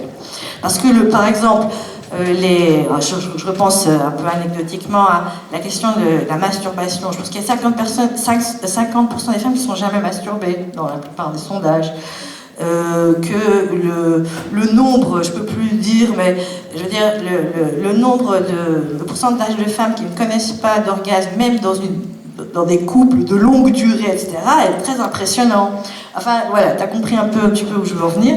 Mais donc, voilà, donc ça, je pense que ce serait intéressant que tu je pense que tu sais aussi un peu tout ça, mais donc ton regard un peu comparatif par rapport à, tiens, qu'est-ce qui ressort de la spécificité musulmane, de cette espèce de surrégulation, qu'est-ce qui ressort du patriarcat transversal, y compris dans une forme qui est de dérégulation un peu plus complète. Donc ça, c'est un peu une question. Est-ce que je peux encore un peu ou pas? Non. Elle répond? Vas-y, réponds, d'accord, vas-y, rappelle. Je préfère répondre. Oui, je pense que c'est bon là. Parce que sinon je vais oublier. Oula, tu as tout un programme.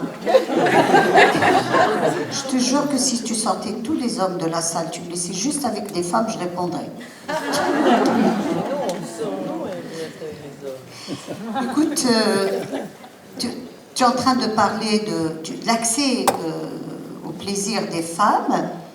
L'accès au plaisir existe dans les pays occidentaux à partir du moment où il y a cette liberté.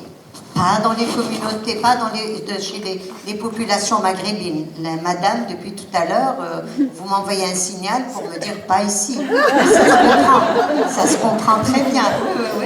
Ça se comprend très bien. Nous parlons de cette population qui a migré, qui est arrivée avec tout un référentiel, qui est arrivée avec ses automatismes, avec ses convictions. Et au niveau de la génération, donc de ceux qui sont arrivés du Maroc, il n'y a pas eu beaucoup d'avancement par rapport à l'avancement qui se trouve dans nos propres pays. Et ça, je le remarque, ne serait-ce que... Parce que, bon, les gens vivent en diaspora, parce qu'il y a parfois un recul identitaire. Quand on quitte son pays, on a envie de s'accrocher davantage à sa culture. Et il y a un clash, il y a un traumatisme chez ces populations qui viennent de sociétés, d'une société où la fille n'a pas le droit elle peut aller à l'école, mais si son père la voit debout dans la rue avec un garçon, oui le baba. Vous voyez, on vit encore dans ces contrats. Et ces familles-là se retrouvent ici, dans vos pays, où un homme peut épouser un homme, où une femme peut épouser une femme, où les jeunes, à partir de 12-13 ans, peuvent avoir des relations sexuelles, où on parle d'orientation sexuelle. L'autre jour, j'ai une maman qui m'appelle, dont l'enfant habite en France, elle est scandalisée. Elle me dit, écoute, son fils, il a 9 ans. Ils étaient en train de le taquiner en disant, ouais, tu as une amoureuse, allez. Et il a dit, bah, tu sais, maman, je ne suis pas encore fixée sur mon orientation sexuelle. Ça se dit. À 9 ans, le bonhomme, il te dit, je ne suis pas... donc, voilà, on a des personnes qui sont arrivées avec un référentiel, avec des valeurs auxquelles ils croient fermement, que je ne remets pas en question, que je me dois de respecter, mais qui se trouvent dans un monde qui est à l'opposé de certaines, pas de tous, hein, de certaines valeurs qu'ils défendent et qui sont en relation avec toujours la perception de l'honneur. Et donc ces familles-là ne peuvent qu'être plus protectrices vis-à-vis de leurs filles, parce qu'ils pensent qu'elles vont se perdre dans ce monde de l'ouverture, etc. Et je remarque, et je l'ai dit, je remarque que dans nos sociétés, par exemple, bon, je parle du Maroc, il y a des choses sur lesquelles nous avons beaucoup avancé. Quand je viens en Belgique, en Hollande, en France, ou ne serait-ce qu'en Espagne ou au Canada, je me rends compte que les gens sont encore loin. Nous avons avancé sur certains aspects et notre communauté à l'étranger est restée, mais alors bloquée sur certains de ces pratiques. Ne serait-ce que le mariage, même le mariage, Swab Dialogue par exemple, et également au niveau de l'éducation. Maintenant, si tu veux qu'on parle de l'accès aux femmes à l'orgasme, ça, on est dans le domaine de la sexologie, et dans les années 80, il y a eu le rapport Haidt aux États-Unis. Voilà, aux États-Unis, dans les années 80, on s'est rendu compte que les Américaines, qui étaient très développées, libérées, émancipées, eh bien, parmi elles, il y avait plus des 2/3 qui n'avaient jamais su ce que c'était que l'orgasme. Et là, bon, on est vraiment en plein dans la sexologie. Il y a des explications à cela. La médecine a beaucoup avancé par rapport à ça. والله العظيم اللي حشمت. Je suis jamais parlé de ces sujets-là, je vous assure. Oui, tu as parlé je pense de... que je voulais pas nous emmener sur, Non, sur la question de la technicité fine, sur les... C'est pas ça, c'est quand même, je pense que... Ok, je vais répondre à la question. Il m'arrive d'être dans des congrès de sexologie, c'est des médecins. Etc. C'est vrai que dans des congrès où il y a des médecins, on a plus de liberté parce que les gens nomment les choses par leur nom. Ok, je vais essayer de nommer les choses par leur nom.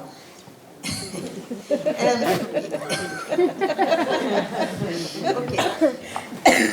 Je t'apprends rien en te disant qu'une femme peut avoir le plaisir par deux endroits différents. Il y a le plaisir clitoridien et il y a le plaisir vaginal. Ok. Un homme a le plaisir seulement par le phallus. Bon, jusque-là, je vous ai rien appris. Mais le problème, c'est que dans les couples, les femmes sont tellement bloquées par cette notion de hchouma qu'elles ont du mal à exprimer face à leur partenaire, elles ont du mal à guider leur partenaire sur leur propre corps à elles pour qu'ils puissent les aider, les contribuer à leur plaisir. Moi, quand il y a des couples qui viennent me voir pour me dire on a des problèmes sexuels, eh ben, soit j'envoie vers des sexologues, des psychologues, ou alors j'explique carrément en disant écoute, une femme, un homme est souvent élevé à l'esprit que introduire une femme, l'intromission, allez, par le vagin, c'est le plaisir. Or, chez les femmes, ça ne se passe pas comme ça. Chez les femmes, ça se passe, bon, il y a les préliminaires qui se passent par le clitoris, blablabla, avant que ce soit vaginal. Et quand on explique ça au couple, eh bien, la relation est plus harmonieuse pour la femme. Il y a énormément d'écrits en ce moment. La sexologie a fait beaucoup de progrès sur ça. Parce que, je vais être encore plus précise, parce que l'homme, le garçon, à l'éveil sexuel, va sensibiliser la partie de son corps avec laquelle il va faire l'amour. La femme, la jeune fille, ne sensibilise pas le vagin, mais parce qu'elle a peur, parce que toutes les raisons que vous savez, parce que, etc., mais elle va avoir les premiers plaisirs sexuels et les premiers orgasmes à partir du clitoris, puisqu'il faut le nommer. Voilà. Et donc, c'est tout le plaisir et le désir qui se déplacent vers cette partie extérieure. D'abord, les hommes ne le savent pas tous. Quand ils le savent, ça se passe mieux. Ensuite, les femmes elles-mêmes n'arrivent pas à assumer cette partie de leur corps, parce que autant le corps, l'organe sexuel de l'homme est nommé, imagé, on l'utilise de façon active, autant il y a le mutisme pour cette partie du corps féminin. Oui, mais c'est ça, mais donc, voilà, je rigolais en disant je voulais pas qu'on aille sur la technicité fine, mais ce que je voulais plutôt soulever, c'est à partir de ton exposé, dire que cette inégalité d'accès à la sexualité, même en l'absence d'une diabolisation de la sexualité féminine, etc., sous le label de la religion, elle existe de facto dans ses formes molles qui est pas de plaisir, jusqu'aux formes dures qui est abus sexuel sans que ce soit reconnu, pris en compte, aussi sanctionné socialement, parce que le nombre de viols qui sont effectivement pénalisés est dérisoire, hein, mais c'est moins de 1%.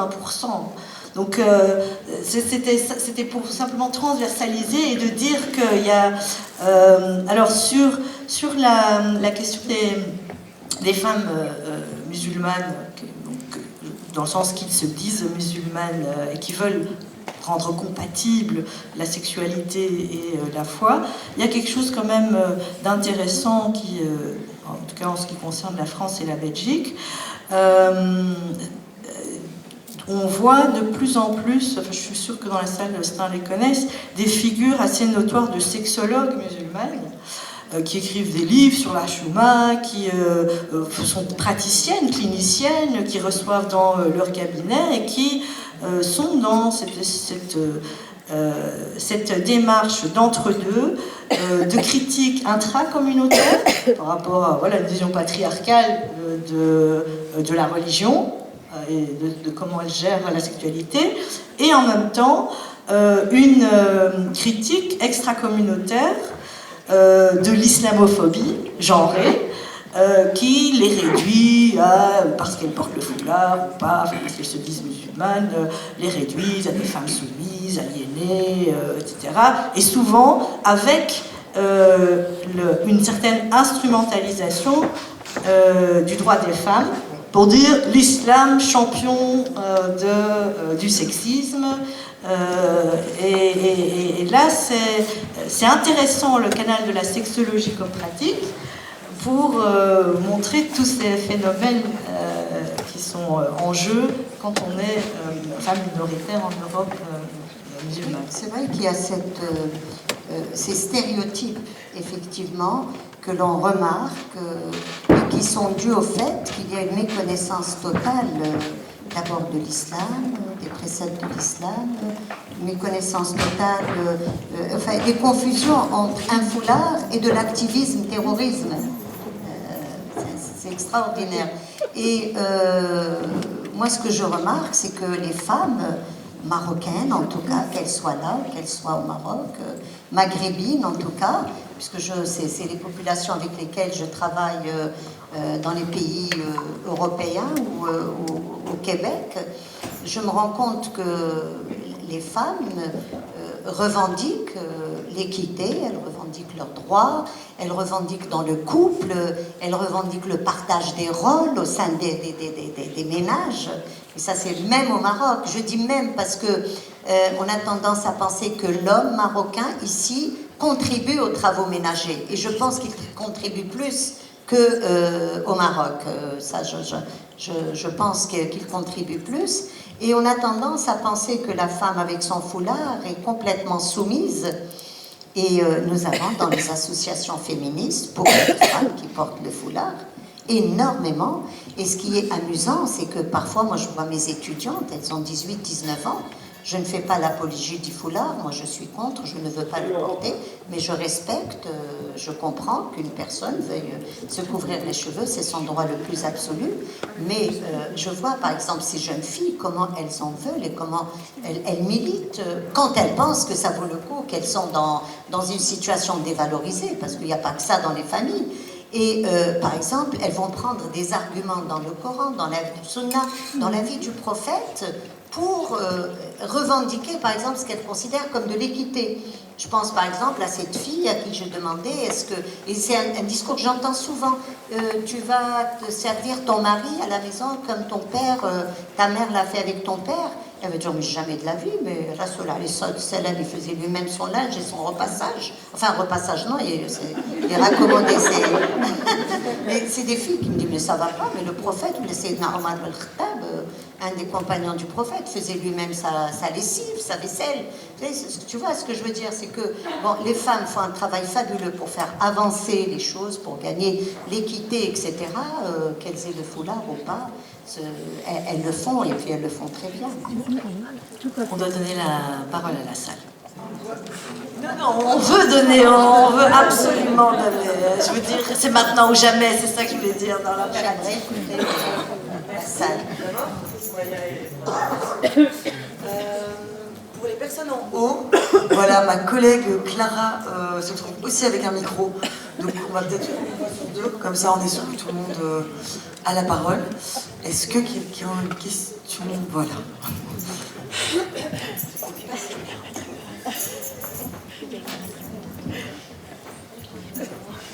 Bonsoir, moi j'avais une question. Est-ce que vous faites un lien entre le féminicide et le fait que les femmes n'osent pas prendre leur place dans le couple ou leur place auprès des hommes par rapport à leur sexualité?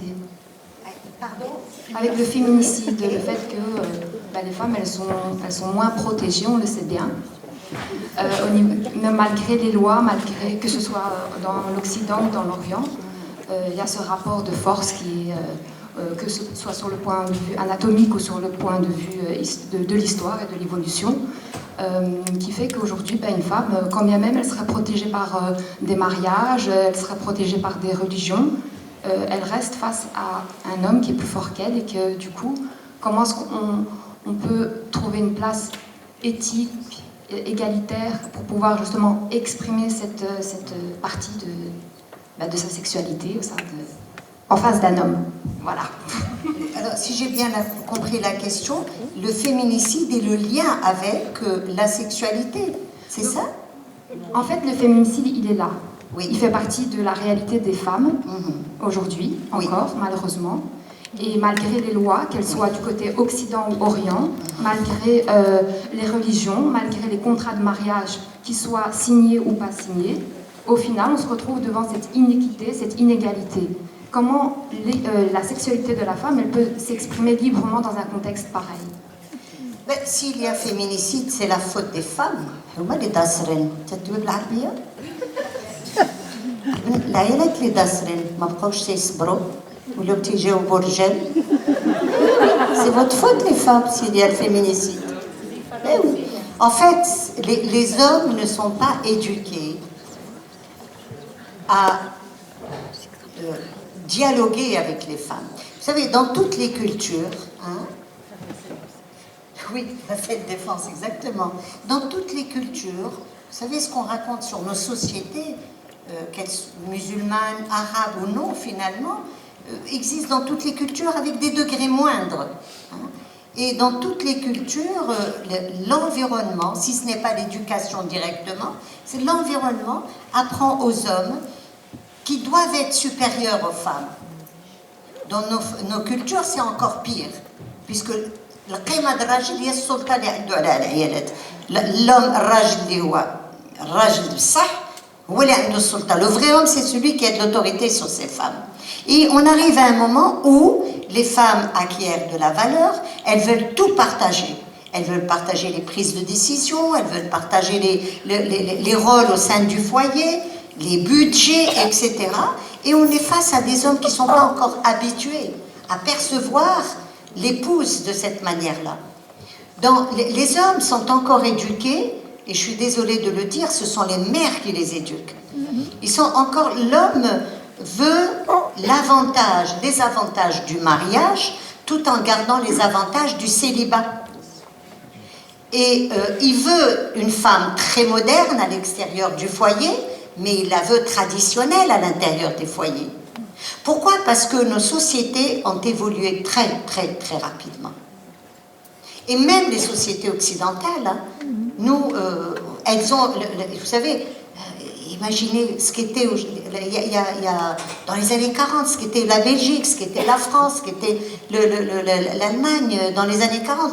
On a eu une évolution, des évolutions tellement rapides qu'il y a eu des conflits au niveau des rôles, une sorte de chaos. Et c'est pas facile de s'en sortir. Chacun cherche sa place, et c'est vrai que dans un couple où la femme est soumise, il n'y a aucune raison qu'il y ait un féminicide. Dans un couple où la femme joue le rôle qu'ont joué nos grands-mères, elles n'étaient pas tuées par leur mari. Mais aujourd'hui, une fille comme vous, je vois que vous êtes jeune, oui, vous êtes un danger pour l'homme. Oui, voilà. Effectivement. Et de plus en plus, on assiste à... Moi, je dis toujours, en ce moment, je n'ai pas peur pour les femmes. Je vous assure que j'ai peur pour les hommes. Parce qu'elles sont jeunes, elles savent ce qu'elles veulent, elles savent ce qu'elles ne veulent pas, elles sont déchaînées, et on se retrouve un homme avec une femme. La femme est là, habirasa. Elle est vigilante parce qu'elle a peur de subir l'autorité. Elle est face à un homme qui a peur, il a peur de perdre le pouvoir. Et on n'arrive pas à s'unir dans l'harmonie. Je pense qu'avec vos enfants, les choses vont changer. On sera dans un système plus équitable, où les hommes prennent leurs responsabilités, où les femmes ne sont pas révoltées, parce que là aussi, l'équilibre est excellent. Vous savez, aujourd'hui, le taux des mariages, par exemple au Maroc, a augmenté à un rythme extraordinaire en l'espace de 5-6 ans. Les divorces ne sont jamais souhaitables. Et c'est jamais souhaitable. Mais quand il le faut, il faut. Et je dis toujours aux jeunes filles, doucement. Doucement. Pourquoi? Parce qu'elles vivent dans des sociétés où elles sont en avance, non seulement par rapport aux lois, mais même par rapport à la mentalité des hommes. Hommes qui sont élevés par des femmes, ne l'oubliez pas. Merci. Il y a une question au balcon.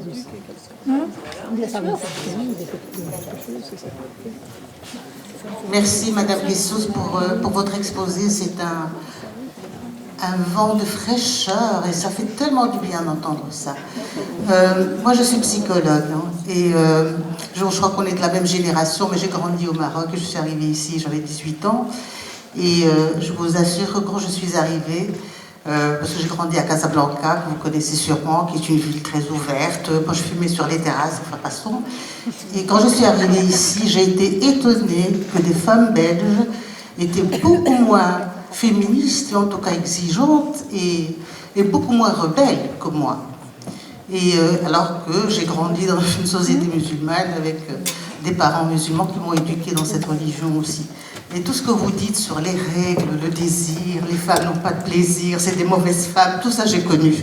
Ma mère m'a élevée dans cette idée-là. Et moi, j'interviens juste pour vous dire que la diabolisation du désir des femmes n'est pas à attribuer uniquement aux sociétés musulmanes ou aux pays musulmans. Pas du tout. C'est une réalité ici aussi, en Occident, en Belgique, en France, et les femmes ont beaucoup de mal à accepter leurs désirs, à en parler à leur conjoint ou leur petite amie. Et c'est encore une réalité qui existe ici. Pour vous donner un exemple, un jour en riant, j'ai dit à des collègues, et ça c'était dans les années 2000, donc c'était pas il y a si longtemps que ça, j'ai dit à une tablée que les femmes avaient aussi du désir. Et il y avait des collègues masculins qui étaient belges, donc pas du tout dans cette éducation musulmane, et qui ont été vraiment choqués de ce que je disais. Donc que les femmes pouvaient avoir du désir. Et moi je suis très très étonnée, encore aujourd'hui, dans ma pratique, dans les couples que je peux recevoir et que j'ai reçus, que la sexualité et la technicité fine dont parlait Madame est si mal connue des deux côtés, à savoir un homme ne sait pas comment il peut donner du plaisir à une femme, elle n'ose pas lui en parler en détail et c'est des choses qui ne sont pas évoquées. Nous sommes dans un pays, et il y en a plusieurs comme ça, où il y a une éducation sexuelle, il y a des cours d'éducation sexuelle dans les écoles. À aucun moment, le désir et le plaisir nous sont évoqués. Ça reste encore aujourd'hui des thématiques qui sont tabous, même en Occident. Merci beaucoup, Madame. Merci, vous avez parfaitement raison. C'est très pertinent ce que vous dites. Merci beaucoup. Je vais enchaîner, vu l'heure avec monsieur là-bas. Voilà, on fait encore une question par terre, une question au balcon, et puis je vous invite à boire un verre dans la brasserie, vous pourrez échanger également. S'il vous plaît. Merci.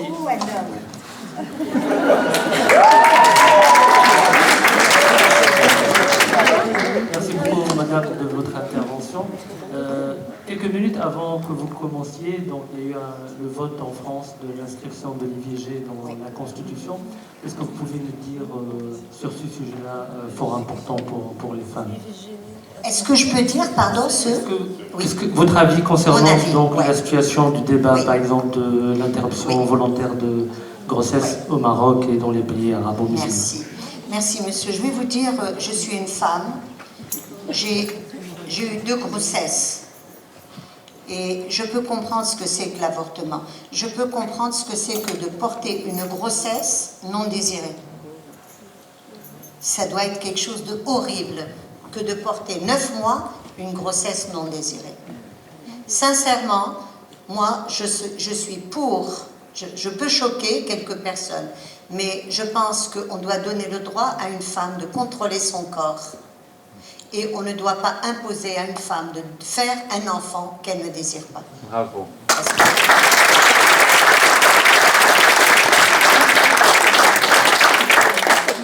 Au Maroc, l'avortement n'est permis que lorsque la santé de la mère est en danger.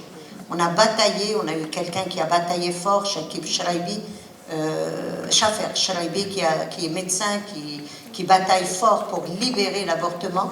On est arrivé à obtenir qu'au moins quand il y a viol, qu'il y ait choix de l'avortement. Je ne sais pas si vous imaginez, monsieur, ce que c'est que porter le fruit d'un viol. C'est quelque chose de horrible, horrible. Et comme madame, vous l'avez dit tout à l'heure, aux États-Unis, on revient sur ces lois. Ce qui, finalement, ça rejoint exactement ce que vous disiez. Et je pense, j'espère, on est en train de militer pour qu'il y ait cette possibilité au Maroc. J'espère qu'on va y arriver, même si cela doit être encadré, etc., etc. Mais d'un autre côté, on devrait, et madame, vous l'avez dit, enseigner un petit peu plus l'éducation sexuelle et apprendre surtout aux hommes et aux adolescents à prendre leurs responsabilités dans un acte sexuel. Parce que les adolescents n'ont aucune responsabilité psychologique ou physique dans l'acte sexuel. Les jeunes hommes non plus, et je dirais beaucoup d'hommes. On pense que un homme peut, excusez-moi mon expression, je vais être vulgaire, il peut tirer son coup et partir, et la contraception est l'affaire de la femme. Or, c'est des choses qui se font à deux. Un homme n'a pas le droit, un jeune homme, et ça aussi c'est le rôle des pères, c'est le rôle des mères que d'enseigner à leur fils que quand il va avec une jeune fille, il est responsable à 100%, pas seulement à 50%. Non seulement de se protéger pour toutes les raisons que nous savons, l'IST et compagnie, mais également pour protéger sa partenaire. Et dans tous les pays du monde, mais surtout dans les nôtres, enfin, surtout dans les nôtres, on pense que la contraception n'est que l'affaire de la femme. Et quand on responsabilise un homme, il vous dira c'est de sa faute, elle n'avait qu'à ne pas ouvrir ses cuisses avec moi. Vraiment,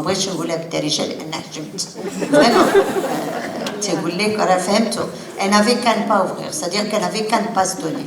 Donc devrait, si vous avez des garçons, responsabilisez pour qu'aucun n'aille vers une femme sans qu'il se protège et sans qu'il protège la femme. Et ça, c'est comme ça qu'on peut construire une société équitable qui se respecte.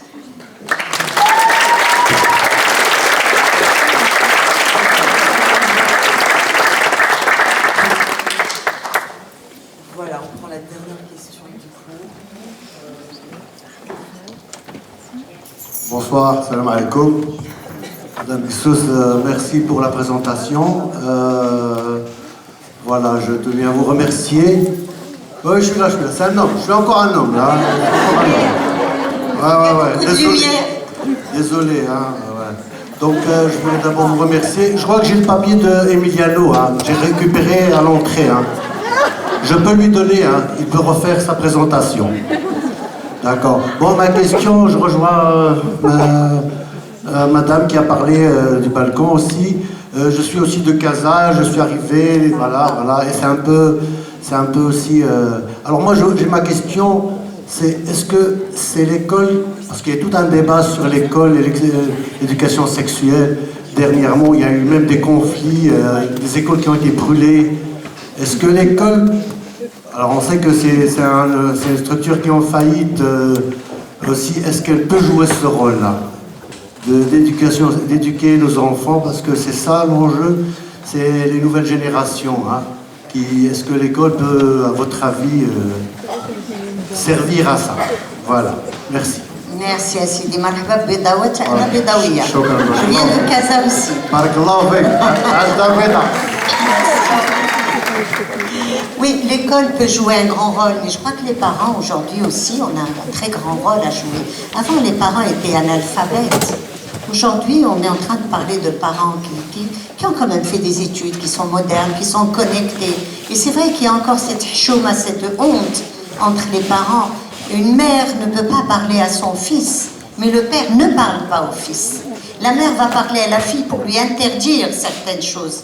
Je t'interdis d'aller avec un garçon, je t'interdis. On n'apprend pas aux filles à se protéger, à connaître leur corps, à connaître le corps de l'autre aussi. Les parents ont un rôle très très important à jouer. Et je sais que les pères sont gênés de parler avec leur fils. Et quand on dit à la mère, parle à ton fils, elle te dit, mais je ne sais pas. Il y a des choses qu'un père peut dire, mais qu'une mère ne sait pas.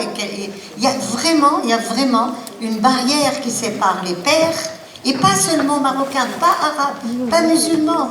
Même c'est des choses que j'entends au Québec, que j'entends en France. Il y a vraiment des obstacles à briser entre le père et le garçon. Parce que la mère, il y a des choses qu'elle ne sait pas. Elle ne vit pas les mêmes transformations physiques que le père. Maintenant, nous avons un rôle à jouer, surtout aujourd'hui, alors que nos enfants sont livrés à Internet. Et vous l'avez dit aujourd'hui, la pornographie, il y a des gamins de 6-7 ans qui voient des films pornographiques. Et vous avez dit que l'école, oui, il y a eu des écoles où tout dépend l'école doit jouer ce rôle d'informer sur le corps, son fonctionnement, le respect de son corps et le fonctionnement du corps de l'autre, du sexe opposé, et le respect du corps, son fonctionnement et le respect. L'école doit apprendre ça. On doit apprendre à partir de 4-5 ans à l'enfant ce que c'est que l'attouchement. Bon, il y a des moyens de le faire, on ne va pas le rendre parano. Ça commence à 4, 5, 6 ans, parce que même la pédophilie existe. Elle existe, on a parlé de viol, tu as parlé de viol, etc. La pédophilie existe, elle est cachée, on ne s'en rend pas toujours compte. L'école doit jouer ce rôle. Maintenant, vous avez dit, monsieur, qu'il y a une école qui a parlé de ceci, cela. Il faut faire attention quand même à ce qu'on raconte à des gamins de 9, 10, 11, 12 ans. Ce qu'il y a eu au Maroc, c'est qu'on a parlé de l'identité sexuelle à des enfants en leur disant que voilà, qu'un homme peut aller avec un homme, une femme avec une femme. Il n'y a pas que les couples classiques, mais tout dépend comment on apprend ça. Moi, des fois, j'ai l'impression qu'on fait l'apologie avec des gamins qui ne sont pas capables de comprendre. Moi, je suis une femme très moderne, je suis très, très tolérante, mais je pense qu'il y a un âge pour tout. Et c'est ça qui me gêne. Et faire de l'éducation sexuelle, oui, mais il faut que ça soit fait par des pédagogues, des psychologues, qui puissent faire ça de manière adaptée à des enfants, pour qu'un gamin de 9 ans ne dise pas à sa mère « je ne suis pas sûre de mon orientation sexuelle ». Pour qu'un gamin de 12 ans au Canada, je suis désolée, un enfant peut changer de sexe à 12 ans. Je ne sais pas si vous avez des enfants de 12 ans. Si vous avez des garçons de 12 ans, est-ce qu'à 12 ans, on est capable de prendre la décision de changer de sexe ? Surtout quand il y a Internet, surtout quand on sait qu'aujourd'hui, il y a des gamins qui ont changé de sexe et qui ont envie de revenir à leur sexe initial. Je veux dire, tout à l'heure, tu disais, c'est ce que tu disais qu'on régule, on ne régule pas, jusqu'où il faut réguler. Il y a quand même un équilibre à sauvegarder. Et c'est pour ça que cette éducation sexuelle doit informer et non pas détourner l'enfant à un âge où il ne peut pas encore comprendre. Lui apprendre à maîtriser son corps, oui, par l'hygiène, etc. Parce que nous sommes des êtres humains, notre sexualité ne doit pas être bestiale. Et parce qu'on n'informe pas, justement, il y a des attitudes, il y a des dérives, on n'apprend pas aux enfants à respecter vraiment la femme. Vous savez que dans nos familles, vous le savez bien sûr, la drague et le harcèlement dans les lieux publics sont intensives. Et là, je ne vous apprends rien. Au Maroc, il y a une loi contre le harcèlement dans les lieux publics, etc. Ce n'est pas toujours évident de se faire protéger quand tu te fais draguer par quelqu'un dans la rue. Et si cette éducation sexuelle était faite de façon adaptée à travers les foyers, à travers l'école et à travers le canal le plus développé qui est celui des mosquées. Nos mosquées ne jouent pas le rôle qu'elles devraient jouer. Ça, c'est un problème. Nos mosquées devraient parler de ces... Non, non plus. Mais si aujourd'hui on a un canal qui est le plus écouté, c'est celui de Joanna. Et nos mosquées devraient jouer un rôle. C'est pas leur spécialité. Oui, et c'est pour ça que je disais qu'il faut que ce soit fait. Il y a des écoles ici en Belgique qui ont remplacé l'intégration par rapport à la sexualité à l'école pour des petits-enfants, c'est quand même scandaleux. Non, mais c'est pas vrai. C'est pas ça. Je n'ai pas compris, monsieur. C'est pas vrai. Non, moi je parlais des mosquées parce que l'imam peut faire passer beaucoup de messages s'il s'informait un petit peu mieux. Voilà. C'est pour ça que j'ai parlé de mosquées. Merci beaucoup, monsieur. Je pense. Merci beaucoup. Je vous remercie à tous.